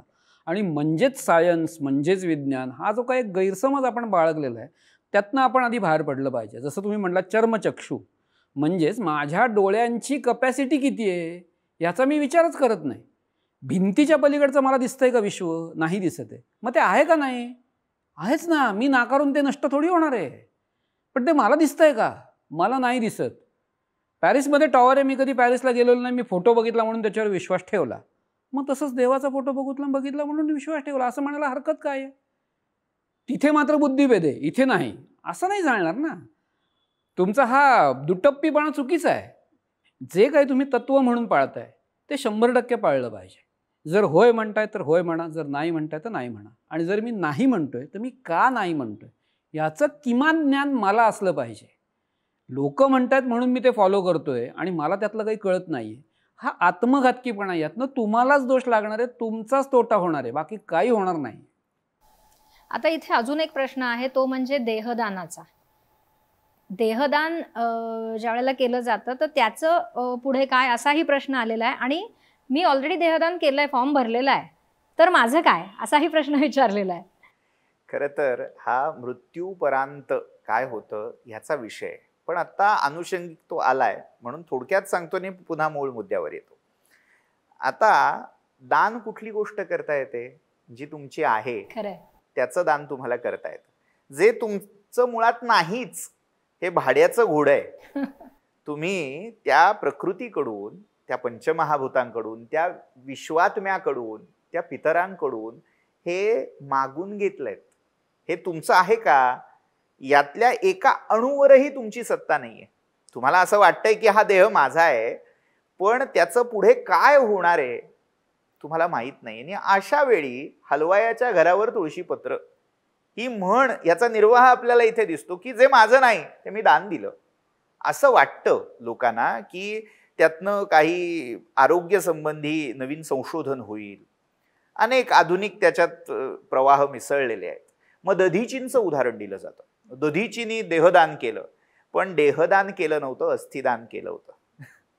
हे तपशील आपल्याला माहीत नसतात. आपण पौराणिक संदर्भ जेव्हा या आधुनिकतेशी जोडतो तेव्हा त्याच्या मागचं खरं मर्म काय हे लक्षात घेऊन ते करायला हवं. मी एवढंच सांगेन की जर आपण धर्मशास्त्राचा विचार करणार असू, जर आपल्याला आपल्या धर्मशास्त्रान्वये जे आदर्श आहे त्याचं काटेकोरपणे पालन करायचं असेल तर देहदान हा योग्य मार्ग म्हणता येणार नाही. मी पूर्ण जबाबदारीने हे विधान इथे करतोय.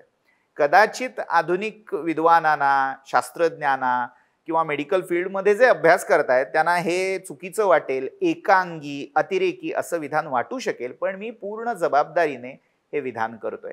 जिथपर्यंत या देहामध्ये माझं ममत्व अडकलेलं आहे, याच्यामध्ये माझी माया, मोह, ममता दडलेली आहे, तिथपर्यंत ह्याचं दान तुम्हाला करता येणार नाही. आणि जर ती असताना तुम्ही ते दान केलं तर घेणाऱ्याला आणि देणाऱ्याला दोघांनाही दोष लागेल. आपण मूळ मुद्द्यावर येऊया. तर आई वडील जेव्हा असं म्हणतात की आमचं काही करू नका, ते आजारी असताना जर म्हणाले की किती खर्च होतोय माझ्या आजारपणावर, नको औषध देऊस, तर एखादा कंजूष असेल तो करेल, अरे बरं झालं त्यांनीच सांगितलं. पण खरा जो मुलगा असेल, मुलगी असेल, ते असा कधी विचार करतील का? तसं त्यांच्या नंतरच्या सद्गतीसाठी, त्यांची यात्रा पुढे चांगली व्हावी, त्यांना चांगला पुढचा जन्म किंवा जर मोक्षाकडे त्यांची वाटचाल होणार असेल तर ते जे काही आहे ते निर्वेधपणे व्हावं, यासाठी हे करणं आवश्यक आहे. त्यांची इच्छा असो नसो, हे त्यांच्यासाठी नाहीच असं लक्षात घ्यावं. हे आपल्या पूर्ण वंशासाठी, आपल्यासाठी, आपल्या पुढच्या येणाऱ्या पिढ्यांसाठी अत्यावश्यक आहे म्हणून करावं. अनेकांना असं वाटेल की ही भीती घातली जाते, हे इमोशनली ब्लॅकमेल केलं जात आहे. हे इमोशनली नाहीये, हे अनुभव सिद्ध आहे. अनेकांनी अनुभव घेतलेत. आता ज्यांना ते मानायचे नाहीत, खरंच ह्याच्यावर खूप संशोधन झालेलं आहे आतापर्यंत. बघायची दृष्टी आपल्याकडे आपण कमी पडतोय. आपल्याला तिकडे ते डोळेझाक करायचे, त्याचं अस्तित्व नाकारायचंय म्हणून आपण ती डोळेझाक करतोय. पण खरंच ते उघडा डोळे बघा नीट असं काहीतरी जे म्हटलं जातं, तसं ह्याच्याकडे डोळसपणे बघायची. अगदी खरं. आणि तुम्ही म्हणता तसं खरंच आहे, ह्याच्यावरती खूप संशोधन झालेलं आहे. परदेशी लोकांनी याच्यावरती खूप संशोधन केलंय. आणि 1980च्या दशकामध्ये जॉर्ज मिक यांचं पुस्तक प्रकाशित झालेलं होतं की after we die what then, आणि त्याचं मराठीमध्ये अनुवाद पण केलेला आहे पद्मा कुलकर्णींनी, की मृत्यूनंतर होतं तरी काय. याच्यामध्ये सचित्र पुस्तक आहे. त्यांनी इतकं संशोधन केलं आहे, वेगवेगळ्या प्रकारचे फोटो घेतलेले आहे वेगवेगळ्या माध्यमातून, आणि ह्या सगळ्या गोष्टी त्यांनी सांगण्याचा, मांडण्याचा प्रयत्न केला आहे फोटो सहित. हे मी 1980चं सांगते. म्हणजे काय तर जे अशा ठिकाणी जन्माला आलेत की जे पुनर्जन्म मानत नाहीत, अशांनी देखील संशोधन केलं आणि हे सिद्ध केलंय. हा, आणि आम्ही ते सगळं मानतो. आमचं पुरातन शास्त्र ते सगळं सांगतं, आमच्या पिढ्यानुपिढ्या आम्ही ते फॉलो करतोय, आणि तरीही आजची पिढी त्याच्याकडे डोळेझाक करते. तर आता इथे अजून एक प्रश्न असा आहे की देहदान केलंय, समजा माझ्या वडिलांनी देहदान केलंय, ते गेलेत, तर आता त्यांचं श्राद्ध कसं करायचं. आणि दुसरा अजून एक प्रश्न असा आहे की घरातली कुणीतरी व्यक्ती सोडून गेली आहे, निघून गेली आहे घर सोडून, आणि त्याचा काही पत्ता लागलेला नाही आहे, तर मग अशा वेळेला काय करायचं. मग त्यांचं श्राद्ध करायचं नाही करायचं, असे 2 प्रश्न आहेत. त्याचं उत्तर. तर पहिला जो प्रश्न आहे की देहदान केलंय, झालंय, आता हातातलं केस गेली आहे, आणि नंतर काय, तर त्याच्यासाठी आधी और्ध्वदेहिक क्रिया ज्या असतात, म्हणजे थोडक्यात अंत्यविधी, अंत्यसंस्कार, हे झाल्याशिवाय मुळात त्याला प्रेतातून पितृ ही गतीच प्राप्त झाली नाहीये. आधी तो सगळा पूर्ण जो काही त्यांचं शिल्लक आहे अंत्यविधीचं कर्म ते तुम्हाला करता येतं. अस्थिशेष एखादी अस्थी मिळाली त्याच्यावरही ते करता येतं आणि अगदीच नाही मिळालं तर औदुंबराची समिधा घेऊन भावना करून त्याच्यामध्ये त्या जीवाचं आवाहन करून असंही और्ध्वदेही करता येतं.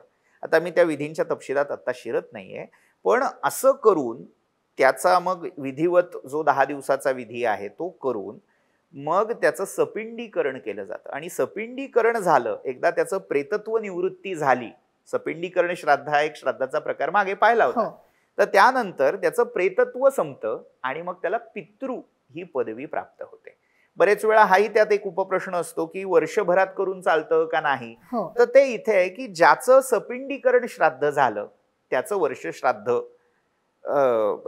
करेपर्यंत मध्ये तुम्ही पितृपक्षातही त्याच्यासाठी श्राद्ध करू शकता, कारण त्याला एकदा पितर ही संज्ञा प्राप्त झालेली आहे. श्राद्ध पक्ष हा पितरांसाठी केला जातो. प्रेतत्व निवृत्ती म्हणजे थोडक्यात तो प्रेतदशेतून पितृदशेत गेलेला नसेल तर मात्र त्याचा श्राद्ध पक्ष विशेषतः महालय करता येत नाही. म्हणजे खरं तर सपिंडीकरण किंवा सपिंडी श्राद्ध तुम्ही जे म्हणालात ते म्हणजे वर्ष श्राद्ध ना? नाही, सपिंडीकरण हे स्वतंत्र श्राद्ध आहे. काही ठिकाणी ते 12व्या 13व्या दिवशीही केलं जातं, काही ठिकाणी ते वर्षभराने केलं जातं. वर्षभर म्हणजे मागच्या सत्रात सरांनीही सांगितलं होतं की आपलं वर्ष आहे पण त्याच्यासाठी तो एकच दिवस आहे. तर अशा त्या कालावधीमध्ये ते त्याचं प्रेतत्व आहे, त्याचे अजून अवशेष स्मृती शिल्लक आहेत आणि 1 वर्षानंतर तो मार्गस्थ होतोय. त्यामुळे मग ते काही ठिकाणी 1 वर्षानंतर वर्ष श्राद्धाच्या वेळी फक्त का होतं की महानगरांमध्ये मोठ्या नगरांमध्ये घरं छोटी असतात, मग ते दर महिन्याला ते पाक्षिक श्राद्ध जे सांगितलेलं आहे ते करणं शक्य होत नाही. मग त्यालाही एक पर्याय आहे की वर्ष श्राद्ध ज्या दिवशी होईल त्याच्या आदल्या दिवशी पक्ष घातले जातात. म्हणजे जेवढे त्या वर्षभरामध्ये महिने गेले त्यातल्या प्रत्येक पक्षातलं ते श्राद्ध त्या तिथीला घातलं गेलं अशा भावनेने ते एकदम केलं जातं. पक्ष घातले असं त्याला म्हणतात. आणि मग दुसऱ्या दिवशी वर्ष श्राद्ध होतं. हे ज्यांच्याकडे शक्य आहे त्यांचं सपिंडीकरण हे त्या वर्ष श्राद्धाच्या वेळी करून मग वर्ष श्राद्ध होतं. आणि ज्यांच्याकडे हे सगळं शक्य नाही त्यांच्यासाठी एक माध्यम मार्ग म्हणून 13व्या दिवशी किंवा काही ठिकाणी 12व्याही दिवशी, हल्ली काय आहे हे जे दिवसांचं आहे ते संकोच करण्याकडे प्रवृत्ती झाली, लोकांना वेळ नसतो. हे खरं संकोच करणं योग्य नाही, पण हे पर्यायी मार्ग पळवाटाही म्हणू शकतो त्या काढल्या जात आहेत. असतो मुद्दा असा आहे की हे सगळं झालं की मग तो मार्गस्थ होऊ शकतो. ज्याचा देह मिळालाच नाही त्याच्याही बाबतीत हे केलं जाऊ शकतं. जो मृत झालाय म्हणजे अनेक वेळा अपघातांमध्ये असं होतं, कोरोना काळात अशा केसेस घडल्या की हातात देह मिळालाच नाही, त्यांचं काय करावं, तर त्यांच्यासाठी हा मार्ग आपल्याला अवलंबता येईल. आता जो ज्याला परागंदा होणं म्हणतात की नाहीसा झालाय, तो नाही काही पत्ता लागला नाही, त्याच्यासाठी 12 वर्षपर्यंत थांबण्याची मुभा दिलेली आहे की 12 वर्ष वाट पाहावी. जेवढ्या कायदेशीर मार्गाने त्याचा शोध घेणं शक्य आहे ते सगळे मार्ग अवलंबावेत आणि नंतर जर मिळाला नाही तर त्याला मृत घोषित करून कायद्यानेही त्याचे काही निकष आहेत, जाहिरात दिली जाते वगैरे वगैरे, नंतर त्याला मृत घोषित करून त्याचे सगळे हे विधी या पद्धतीने करता येतात. त्यासाठी 12 वर्ष थांबावं लागतं. आता त्याच्यामध्ये अजून एक आहे की अशी शंका येते की तो जिवंत असताना मी श्राद्ध केलं तर त्याच्यासाठी एक छान पुराणातली कथा आहे. जिवंतपणी जर श्राद्ध केलं काय भलतं होतं? काही भलतं होत नाही, उलट त्या जीवाचं कल्याणच होतं. झालं काय, आपल्याला भगवान श्रीकृष्णाचं चरित्र माहिती आहे. परमेश्वराचा पूर्णावतार असं त्याला म्हटलं जातं, पण तो मानवी देहात जन्मला, त्याने मानवी सगळ्या भावभावना सगळी बंधनं पत्करली, स्वीकारली. तो त्या सगळ्याच्या पलीकडे होता, पण तो मानव म्हणून या भूतलावर अवतरला. आता झालं काय, जेव्हा त्याच्यावर स्यमंतक मण्याचा आळ, एक मोठा एपिसोड आहे कृष्णाच्या चरित्रातला, स्यमंतक मण्याचा आळ आला आणि त्या स्यमंतक मण्याचा शोध घेण्यासाठी तो वनात गेला. झालं होतं असं, प्रसेन नावाचा एक राजा, सत्राजित आणि प्रसेन, तर त्यांना सूर्याच्या प्रसादाने तो स्यमंतक मणी मिळाला आणि कृष्णाने असा प्रस्ताव ठेवला की हा स्यमंतक मणी राज्याचं कल्याण व्हावं ह्यासाठी राजकोशामध्ये ठेवावं, पण त्यांनी ती आपली वैयक्तिक संपत्ती आहे म्हणून तो आपल्याकडे राखून ठेवला. आणि त्याच्या मोहापायी त्याचा बळी गेला, त्या प्रसेनाचा. वनात मृगयेला गेलेला असताना सिंहाने त्याला मारलं त्या मण्याविषयी वाटलेल्या आकर्षणातून. पुढे त्या सिंहाला जांबुवंताने मारलं. हा जांबुवंत तो आहे जो रामायणामध्ये रामरायाच्या मदतीसाठी वानरसेनेबरोबर गेला होता. त्या जांबुवंताने त्या सिंहाला मारलं आणि तो मणी आपल्या गुहेत नेऊन ठेवला. त्या मण्याचा माग काढत काढत कृष्ण जेव्हा जांबुवंताच्या गुहेत गेला तेव्हा जांबुवंताशी कृष्णाचं 28 दिवस युद्ध झालं, द्वंद्व युद्ध झालं. म्हणजे आता हे सगळं एक छान कथा आहे ती मोठी, त्याच्या विस्तारात मी जात नाही. आता प्रश्न असा आहे, मानवी देहात ज्याने अवतार घेतलाय, मानवी बंधनं जो पाळतोय, तो कृष्ण 28 दिवस त्या एका वन्य श्वापदाशी लढू कसा शकला? जांबुवंत अस्वल आहे. हो ना. अस्वलांची शारीरिक रचना अशी असते, कित्येक दिवस ते हायबर्नेशन मोडला जातात, त्यामुळे आहार नाही मिळाला तरी ते तग धरू शकतात, लढू शकतात. माणसाचं असं नाहीये, त्याला रोजच्या रोज आहार लागतो. जांबुवंत रडत होता हे ठीक आहे, मान्य आहे, तो पशु होता. कृष्णाचं काय? 28 दिवस विना आहार, विना काही दुसरं इनटेक नसताना कसा तो तगला? तर त्याचं उत्तर असं आहे, कृष्णाबरोबर काही मंडळी, त्याचे सखे सवंगडी मदतीला गेले होते. कृष्णाने असं सांगितलं होतं, काही दिवस वाट पहा आणि मी नाही परत आलो तर परत जा.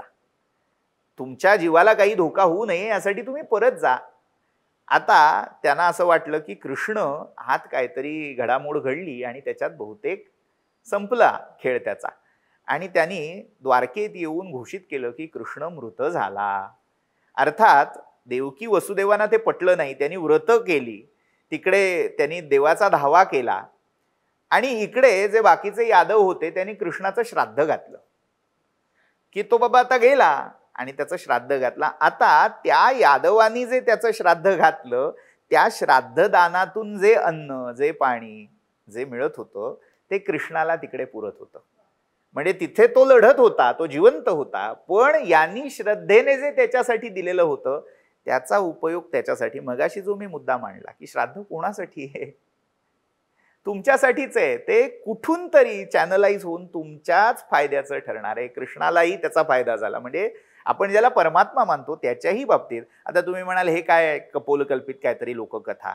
आपण यासाठी खास विष्णू पुराणातला, कृष्णावतारातला हा सेमंतक प्रसंग काढून बघावा. हरिवंशामध्येही याचे स्पष्ट उल्लेख आपल्याला मिळतील. त्यामुळे असं सगळं असल्यामुळे जरी तो जिवंत असताना चुकून श्राद्ध केलं गेलं तरीही भ्यायचं कारण नाही. ते त्याच्या कल्याणाचंच होईल. कदाचित त्याला मार्ग मिळेल, तो परत येईल. आणि जरी नाही आला तरी त्यातून त्या जीवाचं कल्याणच होणार आहे. म्हणजे श्रद्धेने केलेली प्रत्येक चांगली गोष्ट ही त्याच्यातनं चांगलंच काहीतरी निष्पन्न होतं. आता अजून एक याच्यात मगाच्या प्रश्नातला एक मुद्दा राहिलेला होता की आपला असा प्रश्न होता की आई वडिलांचं श्राद्ध त्यांनी लिहून ठेवलंय, करायचं नाही किंवा माहित नाही. पण आता याच्यामधला दुसरा मुद्दा काय येतो राहिलेला की मग अशा लोकांची जी श्राद्ध केली जात आहेत ती योग्य का अयोग्य? म्हणजे त्यांच्या इच्छेविरुद्ध विरुद्ध केली जात आहेत, तर ती अर्थात आपण उत्तर पाहिलं योग्य. आता ज्यांचं काहीच माहीत नाही, तिथी माहीत नाही किंवा ज्यांचा काही मागमूस राहिला नाही, अशांचं काय करावं? अशांचं श्राद्ध कधी करावं?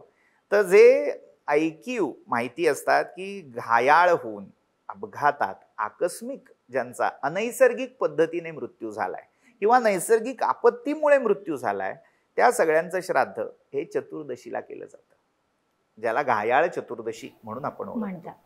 त्या दिवशी आता प्रश्न असा दुसरा येतो की ज्यांचा नैसर्गिक मृत्यू चतुर्दशी तिथीला झाला, हा प्रश्न आहेच. त्रयोदशी आणि चतुर्दशी बद्दल हे प्रश्न आलेले आहेत की नैसर्गिक मृत्यू त्रयोदशीला चतुर्दशीला झाला तर मग त्यांचं काय करावं? मग पितृपक्षामध्ये ह्या तिथी काही स्पेशल केसेस साठी निवडक ठेवलेल्या आहेत. पण मग याच तिथी ज्यांच्या मरणाच्या तिथी आहेत त्याच्यात दोन पक्ष आहेत. एक मत असं आहे की त्या तिथीला तिथी श्राद्ध म्हणून करावं.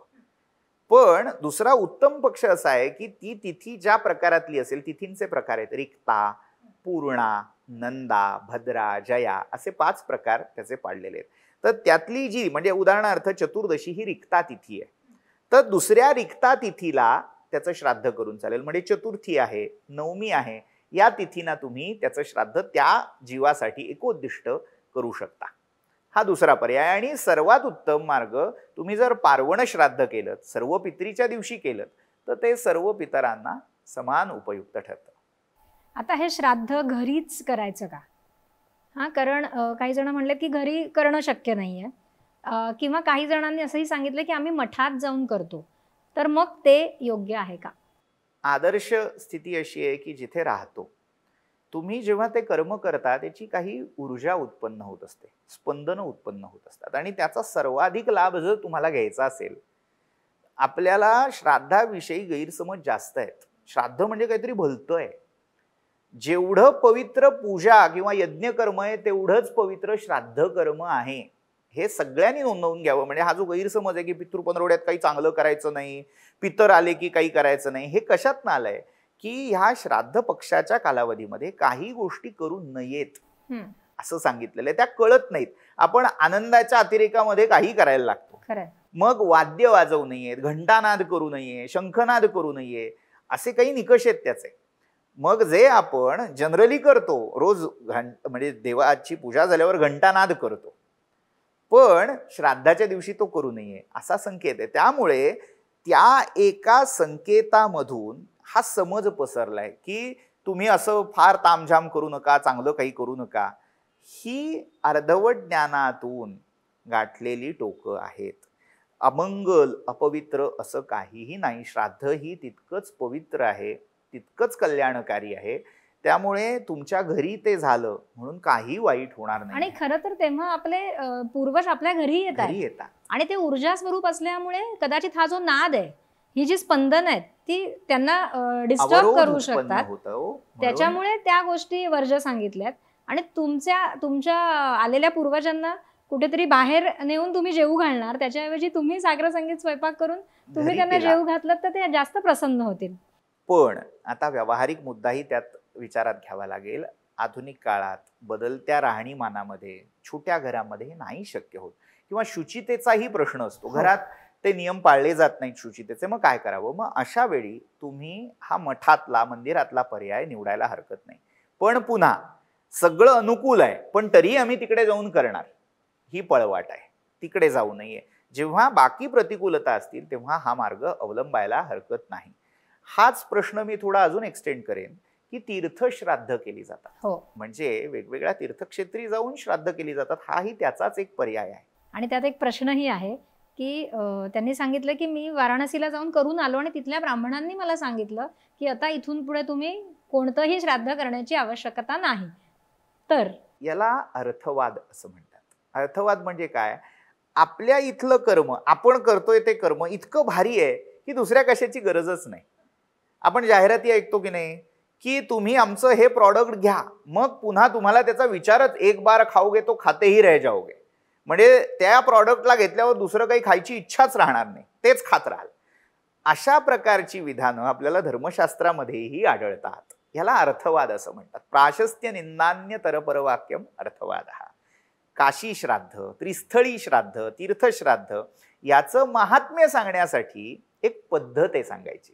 बोलतानाही आपण ती वापरतो, हे एकदा कर रे, बाकी काही बघायला नको तुला. म्हणजे काय तर एकदा बाबा तू हे औषध सुरू केलंस, हे घ्यायला लागतो की दुसरी औषधं तुला लागणार नाहीत. ह्याचा अर्थ आता गंमत काय आहे, एखादा ब्लड शुगरचा पेशंट आहे, त्याला शुगरवर मी औषध दिलं, पण बाकीचे त्याला जे काही प्रश्न आहेत ते सुटणार आहेत का त्या औषधाने? नाही. त्याच्यासाठी ते औषध, दुसऱ्यासाठी दुसरं औषध. आता जर त्या शुगरचं औषध देणाऱ्या माणसाने हे सांगायला सुरुवात केली की हे दिल्यावर बाकी सगळं, ऊर्जा उपचारांच्या बाबतीत हे होतं कारण ऊर्जा ही सर्व व्यापक आहे. पण जी भौतिक औषधं आहेत, जी एकेका रूपात आहेत, त्यांनाही मर्यादा असते की हे औषध तिकडे चालत नाही, तिकडचं औषध इकडे चालत नाही. ऊर्जा उपचार पंचमहाभूतांवर काम करतात, त्यामुळे ते सर्वसमावेशक सर्व आजारांसाठी आहेत. पण औषध हे परत एकदा एकोद्दिष्ट सारखं ते विशिष्ट याच्यावरती काम करतं. त्यामुळे पंचायत काय होते, मग लोक ते खरं धरून चालतात. टॉनिक घ्यायला लागलं की जेवायची गरज नाही असा समज होतो ना, की हे टॉनिक घेतल्यावर मी कशाला पुन्हा जेवू. ज्या आपल्याला ह्या गोष्टी अशा सांगितल्या जात आहेत त्या सगळ्या अगदी तशाच्या तशा ऐकायच्या नसतात. हेच त्यातलं मर्म आहे. त्यातला शास्त्रार्थ काय? जेव्हा आपण असं काही विधान ऐकतो ते गुरुजी खोटं सांगतायत का? आता खोटं सांगत नाहीयेत. तर ती जी स्थान महात्म्य आहेत त्या स्थान महात्म्यामध्ये असं वर्णन आहे की तिथे एकदा केल्यावर पुन्हा तृप्त इतके होतात की द्यायची गरज नाही. पण आता प्रश्न असा आहे की आधुनिक विज्ञानाने इतकी प्रगती केलेली आहे की एक गोळी घेतली की तुम्हाला एका पूर्ण ताटभर जेवणाचं जे काही न्यूट्रिशन आहे, पोषण मूल्य आहे, ते तुमच्या शरीराला प्राप्त होणार आहे. मग अशी गोळी जर तुम्हाला रोज आणून दिली तर तुम्ही जेवायचं बंद करणार का? नाही, इथे पण हा पण मुद्दा आहे ना, तुम्हाला रोज आणून दिली असं पण आहे ना. अर्थात मी एक गोळी घेतली आणि मला आयुष्यभर काही जेवणाची गरज नाही असं म्हणण्यासारखं आहे ते. अगदी मी आज गोळी घेतली, आजची गरज माझी भागली, ओके, मला उद्या परत भूक लागणार ना, म्हणजे मला परत उद्या एक ती गोळी हवीच आहे आणि इथून पुढे मला त्या रोज हव्यात गोळ्या. त्याच्यामुळे इथे असं म्हणणं की हे केलं तर आयुष्यभर तुला करायची गरज नाही, तर दररोज माझ्या पितरांना जेवायला हवंच आहे ना. आज मी त्यांना गोडाधोडाचं घातलंय, म्हणजे ते तीर्थश्राद्ध मी आज करून आलोय, पंचपक्वांना आज मी त्यांना जेवायला दिलेत, इथनं पुढे मी त्यांना जेवायला घालणार नाही असं म्हणणंच चुकीचं आहे ना. आयुष्यभर ते उपाशी राहतील आणि मग तुला उपयोग होईल का, त्याचा फायदा होईल का तोटा होईल? तर तोटाच होईल ना. त्याच्यामुळे अशा काही गैरसमजात राहण्याची आवश्यकता नाही. दरवर्षी आपण आपल्या पितरांचं पोट भरणं गरजेचं आहे. जितकं स्वतःचं गरजेचं आहे तितकंच त्यांचं गरजेचं आहे. हा विचार जेव्हा तुम्ही कराल तेव्हा अशा विचारांच्या मागे जाणार नाही. अजून एक प्रश्न असा आहे की जिवंत असताना स्वतःसाठी पिंडदान करता येईल का आणि त्याचे काही नियम आहेत का? आधीच्याच प्रश्नाचं हे एक्सटेन्शन म्हणायला हरकत नाही. कसं होतं, हे जे तीर्थश्राद्ध केलं जातं त्याच्यामध्ये एक पर्याय असा आहे की ज्यांना शाश्वती वाटत नाहीये आपल्या जगण्याची, किंवा आपण गेल्यानंतर आपल्या मागे आपल्यासाठी कोणी काही करेल याचीही शाश्वती ज्यांना वाटत नाहीये, किंवा कोणी नाहीयेत, मुलं बाळ नाहीयेत, त्यांच्यासाठी हा एक पर्याय आहे. हे तीर्थश्राद्ध कोणासाठी आहे? तर ज्यांना ही शाश्वती नाही, ते विशेषतः त्रिस्थळी किंवा बद्री केदार या क्षेत्री ब्रह्मकपाल नावाचं जे स्थान आहे तिथे हे सगळं केलं जातं. म्हणजे तिथे केल्यावर आता तुम्ही एक प्रकारे आत्मश्राद्ध करून जीवत प्रेत ह्या संज्ञेला पात्र झाला. जीवत प्रेत म्हणजे काय? तुम्ही चालतं बोलतं एक प्रेत आहात. अच्छा. थोडक्यात हे श्राद्ध केल्यावर जिवंतपणाच्या ज्या काही कळा आहेत त्या ठेवता कामा नाहीये. तुम्ही कुठल्याही शुभ कार्यात जाता कामा नाहीये. कुठलाही जो उपभोग आहे, म्हणजे जे आवडीने हौस म्हणून आपण जे करतोय ते सगळ्या गोष्टी बंद झाल्या पाहिजेत. तो एक कंटाळा किंवा पुढच्यांना त्रास नको म्हणून जर तुम्ही करणार असाल तर ते आत्मश्राद्ध हा एक पर्याय असू शकतो. तो विशिष्ट त्या तीर्थात जाऊन त्या विशिष्ट पद्धतीने करणं अपेक्षित आहे, पण ते केल्यानंतर काय त्याची बंधनं ही पाळणं तितकंच गरजेचं आहे. ह्याचाच पुढचा भाग म्हणजे संन्यास आश्रमामध्ये हा विधी आहे. आपल्या भारतीय संस्कृतीमध्ये जेव्हा संन्यास आश्रम ग्रहण केला जातो, विशेषतः दंडी संन्यासी जे असतात, दंड धारण करतात, तर हे सगळं करण्याआधी स्वतःचं श्राद्ध ते घालतात. स्वतःच्या नावाने बोहूम ठोकली जाते. म्हणजे काय, माझं जे काही ह्या देहबुद्धीचं राहणं होतं, देहबुद्धीतलं बद्ध जीवन होतं ते मी सोडलं. ही देहाची खोळ मी आता विसर्जित केली. मी आता आत्मभावामध्ये, सोहम भावामध्ये कायम राहणार आहे. अहम ब्रह्मास्मी या अवस्थेत मी वावरणार आहे. मग ती अवस्था येण्यासाठी आधी देहाची खोळ सैल व्हायला हवी, तो देहभाव कमी व्हायला हवा. तो देहभाव जाण्यासाठी हे आत्मश्राद्ध घातलं जातं. म्हणजे स्वतःचं श्राद्ध जेवणं हा तिथे खऱ्या अर्थाने निर्वाह होतो, पण ते केल्यावर संन्याशाची बंधनं वेगळी असतात. संन्याशालाही शुभ कार्यामध्ये जायची मुभा नाहीये, किंवा त्याला अगदी झाडाला आपल्याला वाटलं फळ छान आहे तोडून नाही, दुसऱ्याच्या झाडाला स्पर्श करायचा नाहीये, फुलं काढायची नाहीयेत, अग्निस्पर्श करायचा नाहीये, आपल्यासाठी अन्न शिजवायची मुभाही त्याला राहिली नाहीये. तो फक्त भिक्षांनावर याचना करून जे मिळेल किंवा अयाचितपणे जे मिळेल त्याच्यावरच तो राहू शकतो. एवढी सगळी बंधनं पाळायची जर तयारी असेल, ज्यांच्यासाठी तो दंडी संन्यास उक्त आहे त्यांनी ते करायला हरकत नाही. म्हणजे संन्यासाश्रमच पत्करावा. किंवा ज्यांना नाही बाबा मला ते बाकी सांभाळणार होणार नाहीये, नियम पाळले जाणार नाहीयेत, त्यांनी काय करावं तर आत्मश्राद्ध करावं. पण ही पुढचे सगळे डूज आणि डोंट्स ते लक्षात घ्या, हे लक्षात घ्यावेत. छान. अजून एक प्रश्न आहे भरणी श्राद्धाबद्दलचा, की व्यक्ती गेल्यानंतर किती दिवसांनी भरणी श्राद्ध करतायत? भरणी श्राद्ध हे काम्य श्राद्ध आहे. काम्य म्हणजे काय, तुमची इच्छा असेल तर ऐच्छिक असं म्हणायला हरकत नाही. शक्यतो मगाशी मी खुलासा केला की यम ही देवता आहे भरणी नक्षत्राची. मग यम हा पितृपती मानल्यामुळे त्याच्यासाठी ते श्राद्ध म्हणजे एक प्रकारे ही यमपूजा आणि त्या यमाच्या अनुषंगाने त्याच्या अधिकाराखाली येणारे पितर त्यांची तृप्ती असा त्याच्या मागचा अर्थ आहे. आता त्याच्यात 2 पक्ष आहेत. एक, मरणोपरांत 1 वर्षाच्या आत पितृपंधरवड्यात जे भरणी नक्षत्र येतं, म्हणजे जसं आपण मगाशी पाहिलं चतुर्थी किंवा पंचमी या योगावर ते भरणी नक्षत्र येतं, तेव्हा ते श्राद्ध करावं, किंवा 1 वर्ष उलटून गेलं की मग ते करावं. तर या दोन्ही पक्षात म्हणजे योग्य काय अयोग्य काय याच्यामध्ये मी शिरत नाही, पण दोन्ही प्रकारे करता येतं. फक्त त्यातले संकल्प आणि काही विधी हे वेगळे असतात. ते काम्य असल्यामुळे जर पहिल्या 2 वर्षात 3 वर्षात ते शक्य नाही झालं, पण नंतर तुम्हाला समजलं, तरी नंतर करायचीही मुभा असते. फक्त त्याचा संकल्प हा बदलतो. अच्छा, म्हणजे दोन्ही प्रकारे ते होऊ शकतं. होऊ शकतो. अजून एक प्रश्न असा आहे की आईचं श्राद्ध अविधवा नवमीला नाही करता आलं, तर पितृपंधरवड्यात वडिलांच्या तिथीला सगळ्यांबरोबर ते करता येऊ शकतं का? आईचं श्राद्ध असं जेव्हा आपण म्हणतोय तेव्हा ते एकोद्दिष्ट झालं. हा. आणि जे आपण पारवण म्हटलं सगळ्यांबरोबर जे आहे ते जर केलं तर हरकत नाही, पण वडिलांच्या तिथीला आईचं केलं हे तितकंसं योग्य नाही. म्हणजे ही एक चुकीची प्रथा रूढ झाली आहे की वडिलांच्या तिथीला सगळ्यांच्या नावाने ते करून टाकणं. म्हणजे वडिलांची एक तिथी साधायची आणि त्यांच्या तिथीला बाकी सगळ्या पितरांना बोलावून, म्हणजे हे कसं आहे आजच्या भाषेत सांगायचं झालं तर घरातल्या एका मुलाचा वाढदिवस करायचा, दुसऱ्या मुलाचा वाढदिवस करायचा नाही. सेलिब्रेट कधीतरी झालं ना, जर तुम्हाला न्याय द्यायचा असेल तर जे आपले आप्तस्वकीय आहेत त्या सगळ्यांच्या तिथी लक्षात ठेवा आणि नीट करा. हे नसेल तर जेवढ्यांच्या तिथी लक्षात आहेत त्यांचं करा. पण जर हे काहीच शक्य नसेल तर बाकीच्या सगळ्यांसाठी जे काही श्राद्ध करायचंय ते एकाच्या तिथीला न करता शक्यतो मग पारवण पद्धतीने ते करावं. मग तिथी तुम्हाला जी योग्य वाटेल, ज्याप्रमाणे उपलब्धी असेल आणि शास्त्रसंमत असेल ती घ्यायला हरकत नाही. या बाबतीत अमावास्या ही सर्वोत्तम पितृतिथी आहे. ज्यांना माहीत नाही किंवा ज्यांना माहीत आहे ते सगळे सर्व पित्रीला करू शकतात. सर्व पित्री असंच तिला म्हटलं जातं. पण मग एकोद्दिष्ट न करता ते पारवण करावं, एवढंच त्यातलं उत्तर आहे. श्राद्धाचा स्वयंपाक असतो तो एक विशिष्ट प्रकारचा स्वयंपाक असतो आणि त्याच्यामध्ये गेलेल्या व्यक्तीच्या आवडतीचा पदार्थ पण केला जातो. तर प्रश्न असा आहे की जर त्यांना मांसाहार खूप आवडत असेल तर मग त्याच्यामध्ये मांसाहार ठेवावा का? तर श्राद्धामधला मांसाहार किंवा मांसभक्षण याच्याबद्दल अनेक विवाद आहेत. शास्त्रामध्ये याला आपल्याला पुष्टीही मिळते की जे मांसाहारी आहेत, ज्याची जिवंत हयात पिढी आणि गेलेली पिढी दोन्ही मांसाहार करतायत, त्यांनी ते मांस श्राद्धांनामध्ये अंतर्भूत करायला हरकत नाही.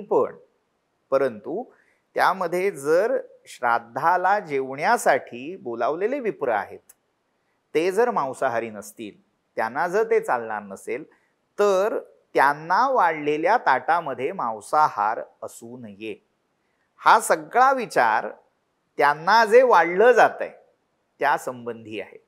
आता जो नैवेद्य स्वरूपात, घास स्वरूपात जे ताट वाढून तुम्ही ब्राह्मणाला न देता अर्पण करताय, मग ते कावळ्यासाठी ठेवणं आहे, गाईला घालणं आहे. आता गाईला घालतानाही मांसाहार योग्य नाही, जलचरांनाही घालताना तो मांसाहार योग्य नाही. केवळ कावळा हा मांसभक्षी पक्षी आहे, त्यामुळे त्याच्या बाबतीत ते एक वेळ चालू शकतं. मुळात कलियुगातल्या वर्ज प्रकरणात पलपैतृक म्हणजे श्राद्धामध्ये मांसाहार देणं हे अयोग्य मानलेलं आहे.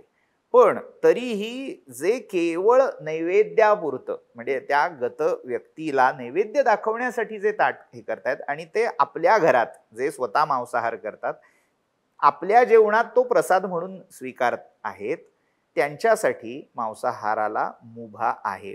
पण तरीही सात्विक उपासना ज्यांची आहे, भले त्यांचे पितर ते खात असतील तरीही त्यांनी या मार्गात न वळलेलं चांगलं. मला वाटतं प्रश्नकर्ते जे कोणी होते त्यांना त्याचं उत्तर मिळालं असेल. आता श्राद्ध करायचं तर त्याच्यासाठी उत्तम वेळ कोणती? श्राद्धासाठी उत्तम वेळ अपराह्न काळ म्हटलेलं आहे. आपल्या दिवसाचे जे विभाग केलेले आहेत, आज आपण तासावर सगळं चालतो, तास, मिनिट, सेकंद. पूर्वीच्या काळी प्रहर ही कल्पना होती. साधारण 3 तासाचा एक प्रहर, त्याला याम असंही म्हटलं जायचं. आणि असे दिवसाचे म्हणजे जिथपर्यंत सूर्य आहे अशा भागाचे 5 विभाग पाडलेले होते. त्याच्यामध्ये प्रातःकाळ, पुढचा आहे तो संगव काळ, हा सगळा सकाळच्या वेळेतला जो काळ आहे 12 वाजायच्या आधीचा, तो सगळा पूर्वाह्न म्हणून ओळखला जातो, म्हणजे दिवसाचा पूर्वार्ध. मग जो येतो काळ तो माध्यान्ह किंवा मध्यंदिन असं त्याला म्हणतात. म्हणजे आपण सूर्य माथ्यावर आल्यावर जो काळ मानतो तो. आणि आता त्याच्या पुढचा जो काळ आहे त्याला म्हणायचं अपराह्न. म्हणजे साधारण आजच्या भाषेमध्ये जर धरायचं झालं तर 12:30-1 पासून तो पुढे 4 पर्यंतचा 4:30 पर्यंतचा काळ हा अपराह्न काळ आहे. हा अपराह्न काळ श्राद्ध कर्मासाठी, पैत्र्य कर्मासाठी उक्त आहे, तो सर्वोत्तम आहे. पण आता पुन्हा म्हणजे आयडियल काय आहे याचा आपण विचार केला, त्यासाठी सगळ्यांनी प्रयत्न करायलाच हवेत. पण ज्यांना शक्य नाहीये, बाहेर जायचंय, नोकरीवर जायचंय, मग त्यांनी अजिबात न करता, म्हणजे काय होतं की नाही ना मग अजिबातच करायचं नाही असं न करता त्यांनी दुसरा पर्यायी वेळ धरायला हरकत नाही. मग सूर्योदयानंतर आणि सूर्यास्ताच्या आधी असा हा काळ व्हॅरायंट असू शकतो. शक्यतो तो दिवसाच्या पूर्व अपराह्न संपायच्या आत ते सगळं केलेलं चांगलं.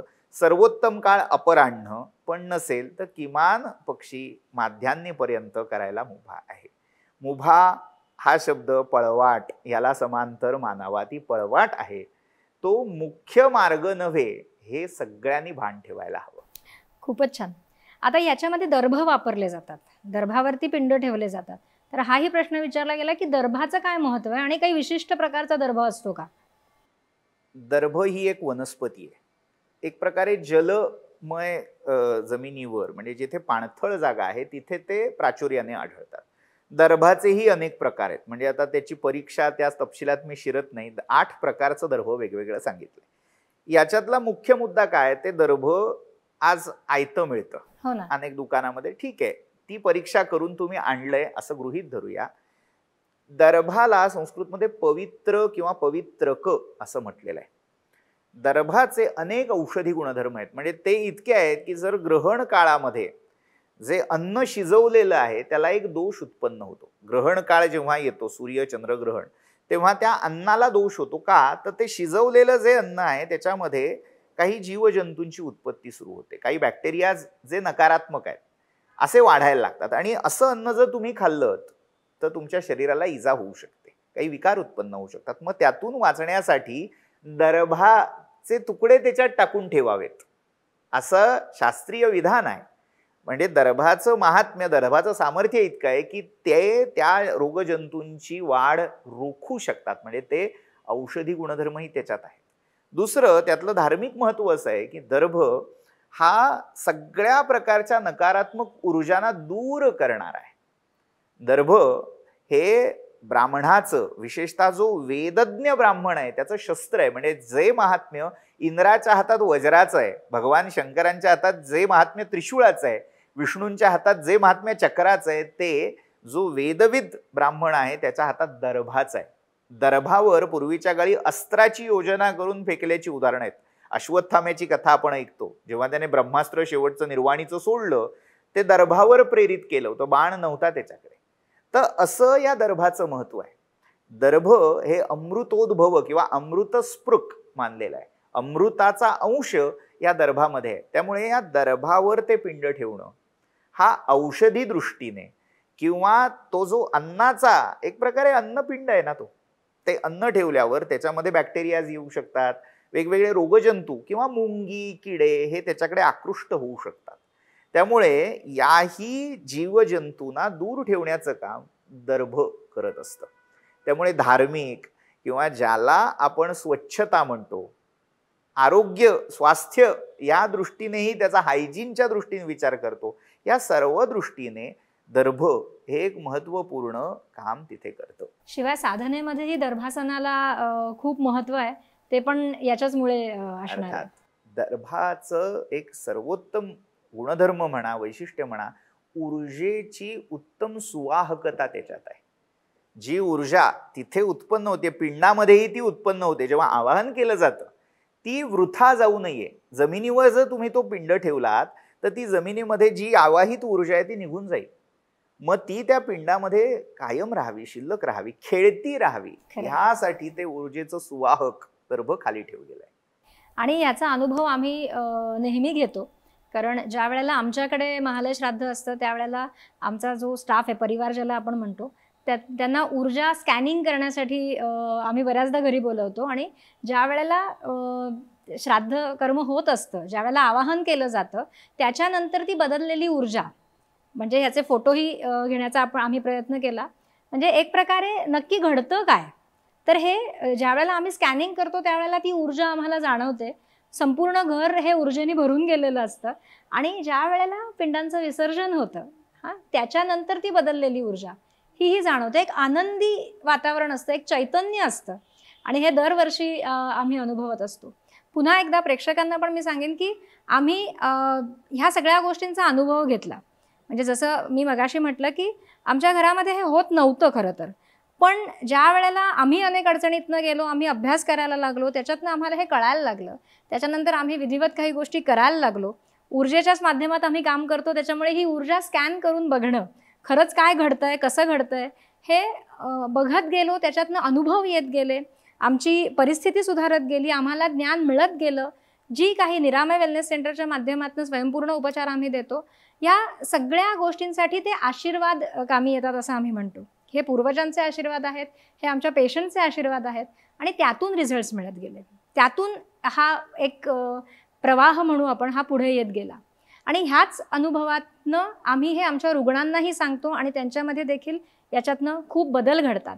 प्रणव सर जे त्यातले जाणकार आहेत त्यांच्याकडून आपण हे सखोल माहिती घेण्याचा प्रयत्न केला की जी सगळ्यांनाच दिशादर्शक ठरेल. त्याचबरोबर या श्राद्ध पक्षामध्ये श्राद्ध करताना कोणाचं आवाहन व्हावं, म्हणजे 3 पिढ्या जेव्हा आपण म्हणतो, म्हणजे वडील, आजोबा, पणजोबा, आई, आजी, पणजी, आणि त्याचबरोबर काका, मामा, मावशा, आत्या, ह्या सगळ्यांचं, शिवाय गुरु, आप्त, हे सगळे, श्वशूर, या सगळ्यांचा त्याच्यामध्ये त्यांना पिंड दिला जातो. तर मला असं वाटतं की आपल्या प्रेक्षकांसाठी आपण ती एक PDF त्यांना मिळेल अशा पद्धतीने आपण डिस्क्रिप्शनमध्ये टाकू, ज्याच्यामुळे ते प्रिंटआउट काढून घेतील आणि तिथे फक्त नावं लिहितील, गोत्र लिहितील आणि त्यांना ते सुकर होईल. याच्यात अजून एक सोपा मार्ग, म्हणजे ज्यांना हे सगळं शक्य नाही, अनेकांची ही अडचण आहे की नाही बाबा आम्हाला हे शक्य, स्थितस्य गती ही चिंतनीय, याचा अनुभव घेऊन बघा. हळूहळू आपण सुरुवात करूया. याच्यातून एक गोष्ट करण्यासारखी आहे. हे आम्ही त्याला गुरुसंमित किंवा प्रभुसंमित उपदेश या पद्धतीने आपण त्याच्याकडे नको बघायला. आपण ट्रायल, आपण विज्ञानवादी आहोत ना. विज्ञानाचं मुख्य उद्दिष्ट, धोरण काय आहे की प्रयोगशील व्हावं माणसाने. आपण हे प्रयोग करायला हवेत. आपल्यापासून सुरुवात करूया. काहीही न करता टीका टिप्पणी करणं सोपं असतं. हे फालतू आहे, हे थोतांड आहे, पाखंड आहे असं म्हणणं सोपं असतं. पण स्वतः त्याचे प्रयोग करून, अनुभव घेऊन मग त्यातलं सत्य, वास्तव हे जर आणलं तर तो खरा विज्ञानवाद आहे. त्यामुळे आपण हळूहळू हे प्रयोगशील व्हायला हवं. यात आपण प्रयोग केले पाहिजेत आणि त्यातून जे काही निघेल ते खरं सत्याचं नवनीत असेल असं मला वाटतं. ही यादी जेव्हा आपण देतोय, ज्यांना इच्छा आहे पण हे एवढं सगळं नाही शक्य, त्यांनी तर्पण करायला हरकत नाही की त्या एकेका पितरांचं स्मरण करून, ज्यांचे आई वडील आहेत त्यांनी आपल्या अर्घ्यासारखं, म्हणजे या अंगुलीच्या पुढच्या भागातून असं पाणी, केवळ शुद्ध पाणी, मग त्याच्यामध्ये तांदूळ आणि दर्भ घातलेले असतील तरी हरकत नाही. आणि ज्यांचे आई वडील नाही आहेत, दिवंगत आहेत, त्यांनी आपल्या अंगठा आणि तर्जनी ह्यातल्या मधल्या भागातून ते पाणी द्यावं. मग त्याच्यामध्ये अक्षता म्हणजे तांदूळ, तीळ आणि दर्भ, काळे तीळ हे पदार्थ असावेत. आणि हे तर्पण ज्यांच्या तृप्तीसाठी तुम्हाला श्राद्ध करता येत नाहीये त्यांचं स्मरण करून तान तर्पयामी असं म्हणून तुम्ही ते तर्पण करू शकता. हाही एक उत्तम पर्याय असू शकतो. तुम्ही प्रार्थना करा की मला हे सगळं करायचंय पण वेळ नाहीये, पण किमान यावर्षी मी ही सुरुवात करीन. कदाचित त्या पितरांची कृपा झाली, त्यांची इच्छा असेल तर तुम्हाला अजून नीट कसं करावं, त्यातून कसा मार्ग काढावा याचं मार्गदर्शन कधी मिळूही शकतं. खरं. त्यामुळे आपण प्रयोग करायला सुरुवात करायला हरकत नाही असं मला वाटतं. प्रणव सर, हे तुम्ही खूपच छान सांगितलं की याच्यामुळे ज्यांची परिस्थिती नाहीये ते देखील हे करू शकणार आहेत आणि ज्यांची परिस्थिती आहे त्यांनी कसं करावं याच्यासाठी पण आपण मार्गदर्शन केलं. पण मग आता मला सांगा की हे सगळे विधी केल्यामुळे, हे श्राद्ध केल्यामुळे जर माझ्या पत्रिकेमध्ये पितृदोष आहे तर तो जाणार आहे का? कारण त्या पितृदोषामुळे अनेक समस्या आहेत, अनेकांच्या आयुष्यात अनेक समस्या आहेत की लग्न ठरत नाही आहेत, मूल होत नाही आहे, हा शिक्षणामध्ये अडथळे येत आहेत किंवा गृहकलह आहे, नोकरी मिळत नाही आहे, व्यवसायामध्ये तोटे होत आहेत, हां त्याचबरोबर लग्न झालं आहे पण पटत नाही आहे, घटस्फोट होत आहेत. तर अशा अनेक अडचणी आहेत. मग हे केल्यानंतर ह्या सगळ्या प्रॉब्लेम्समधनं पण मुक्ती मिळणार आहे का? अगदीच मिळणार आहे. म्हणजे जेव्हा आपण ह्या सत्राची मागच्या वेळी सुरुवात केली तेव्हा या सगळ्या गोष्टींवर आपण विस्ताराने चर्चा केली होती. मुद्दा असा आहे की आज समाजामध्ये बिघडत चाललेली परिस्थिती, मग ती कुटुंब संस्था असेल किंवा व्यक्तिगत किंवा सामाजिक पातळीवर ज्या ज्या काही अडचणींना तोंड द्यायला लागतंय. आता तुम्हाला वाटेल की हो ते असतं की सगळ्याचं मूळ कारण कुठेतरी आपलं प्रॉडक्ट खपवणं, तसं आजचा विषय श्राद्ध आहे म्हणून श्राद्ध केलं नाही म्हणून असं झालं. सगळ्याच समस्यांचं कारण श्राद्ध न करणं, पितृपूजा न होणं किंवा पितरांविषयी जे काही करायला हवं ते कर्तव्याचं निर्वहन न करणं असं म्हणता येणार नाही. काही ही मानवनिर्मित, काही निसर्गनिर्मित, काही देवनिर्मित अशी, म्हणजे ज्याला 3 प्रकारचे ताप म्हणतात, आधी भौतिक, आधी दैविक आणि आध्यात्मिक. या प्रत्येकाचं स्वरूप वेगळं आहे. पण आजची स्थिती अशी आहे की काही अंशी देवकर्म होत आहे, देवांविषयी कृतज्ञता व्यक्त होतीये, पण पितरांविषयी जेवढी हवी तेवढी होत नाहीये. त्याचं कारण कुठेतरी पितरांचं अस्तित्व नाकारणं, गरज नाकारणं त्या सगळ्याची, इथे त्याचं मूळ आहे. कारण दिसत नाही. हा अदृश्य, दृश्य आणि अदृश्य, इथे तो विषय येऊन थांबतो. मुद्दा असा आहे की श्राद्ध केल्यामुळे हे सगळं सॉर्टेड होणार आहे का? माझ्या सगळ्या समस्या संपणार आहेत का? आपल्याकडे कुठलीही गोष्ट बी हळद हो गोरी अशी होत नाही. हे सगळ्यांनी नोंदवून घ्यायला हवं. काय होतं, आम्ही 1 वर्ष करणार श्राद्ध आणि हो तुम्ही सांगितल्याप्रमाणे या वर्षी केलं, पुढच्या वर्षी काही झालं नाही, आमचं काही जी इम्प्रूव्हमेंट दिसायला हवी होती ती झाली नाही. मुळात यासाठी एक कथा मला इथे उद्धृत करायची. विद्यारण्य नाव आपल्याला भारतीय इतिहासामध्ये माहिती आहे. हरिहर बुक्कांचं जे विजयनगरचं साम्राज्य उभं राहिलं ते ज्यांच्या आध्यात्मिक शक्तीवर उभं राहिलं ते विद्यारण्य मुनी, शंकराचार्य पीठावरचे एक पीठासीन आचार्य होते. विद्यारण्यांची पूर्वाश्रमीची कथा अशी आहे की त्यांनी अत्यंत दरिद्री, गरिबीची, हलाखीची स्थिती होती आणि धनप्राप्ती व्हावी, लक्ष्मीची कृपा व्हावी यासाठी त्यांनी अनुष्ठान सुरू केलं. अनुष्ठान सुरू केल्यावर त्यांनी जे काही नियम होते ते सगळे इतके काटेकोर, अप्रतिम, उत्तम पद्धतीने ती सगळी उपासना पूर्ण केली. पण तरीही देवी प्रसन्न होईल. मग त्याने पुन्हा पुरश्चरण केलं, पुन्हा अशी एक एक करत 7 पुरश्चरणं त्यांनी केली, पण तरीही देवीची कृपा झाली नाही. हळूहळू त्यांची चित्तशुद्धी होत होत त्यांना असं वाटलं की ठीक आहे, मला बाकी भौतिक नाही, किमान देवीचं दर्शन तरी व्हावं. इथपर्यंत ते आले. पण 7 पुरश्चरण केल्यानंतर देखील त्यांना देवीचं दर्शन काही झालं नाही. शेवटी त्यांनी एक निश्चय केला की अमुक एका दिवसापर्यंत मी ही सगळी उपासना करीन, ते झाल्यानंतर मात्र मी संन्यास घेईन. आणि त्याप्रमाणे त्यांनी उपासना पूर्ण केली. त्यांना जे अपेक्षित फळ होतं, ना देवीचं दर्शन मिळालं ना काही लाभ, भौतिक लाभ झाला. दुसऱ्या दिवशी त्यांनी निश्चय केल्याप्रमाणे संन्यास स्वीकारला. सगळं त्याग करून, संन्यस्त होऊन, भगवी छाटी पांघरून हातात दंड घेऊन निघाले. आणि ज्या क्षणी त्यांनी संन्यास घेऊन न्यस्तमया म्हटलं त्या क्षणी मागून आवाज आला, बाळा मी आलीये. त्यांना आवाजावरून लक्षात आलं की हा मानवी आवाज नाही, जिच्यासाठी आपण साधना करत होतो ती आदिशक्ती कदाचित आली असेल. पण ते म्हणाले, आता मी सगळं सोडलंय, जे काही केलं होतं, ज्याच्यासाठी केलं होतं त्या सगळ्याशी माझा संबंध या संन्यास ग्रहणाबरोबर संपून गेलाय. मला आता काही मॅटर करत नाही आजच्या भाषेत. त्यामुळे तू आलीस तशी परत जा. देवी म्हणाली, अरे मी आली एकदा, कशी आलीये, का आलीये, का उशीर झाला हे एकदा बघ तरी खरं. ठीक आहे म्हणून त्यांनी मागे वळून पाहिलं तर घनदाट आणि भयानक हिंस्र श्वापदानी भरलेली विषारी औषधींनी भरलेली, विषारी वनस्पतींनी व्यापलेली अशी अनेक अरण्य त्यांना दिसली आणि एक एक करत अशी 7 मोठी अरण्य त्यांना दिसली. आणि अचानक ते सगळं नाहीसं झालं आणि जगदंबा जगन्माता तिथे दिसायला लागली. त्यांनी विचारलं, आधी हे काय दिसलं आणि आता का दिसतेस तू? ती म्हणाली, तू एवढा उशीर का लागला मला तुझ्यापर्यंत पोहोचायला, याचं कारण मी तुला आधी दाखवलं. तुझ्या कर्माची ही गहन अरण्य पार करत करत तुझ्यापर्यंत पोचायला, तुला दर्शन द्यायला मला हे सगळं पार करावं लागलं. मी कथा थांबवतो एवढ्यासाठी, आपला मूळ विषय इथे पाहायचा आहे की आपण एक उपासना केली, एक कर्म केलं आणि आज केलं आणि उद्या फळ मिळालं असं होत नाही. आपण ते करत राहिलं पाहिजे. आपण इतक्या वर्षाचं कदाचित जन्मानुजन्मी आपण ह्या सगळ्या गोष्टी चुकवलेल्या असतील, त्याचा परिपाक म्हणून आपल्या अडचणी, आपली संकट ही कुठेतरी त्याचा परिणाम आहे.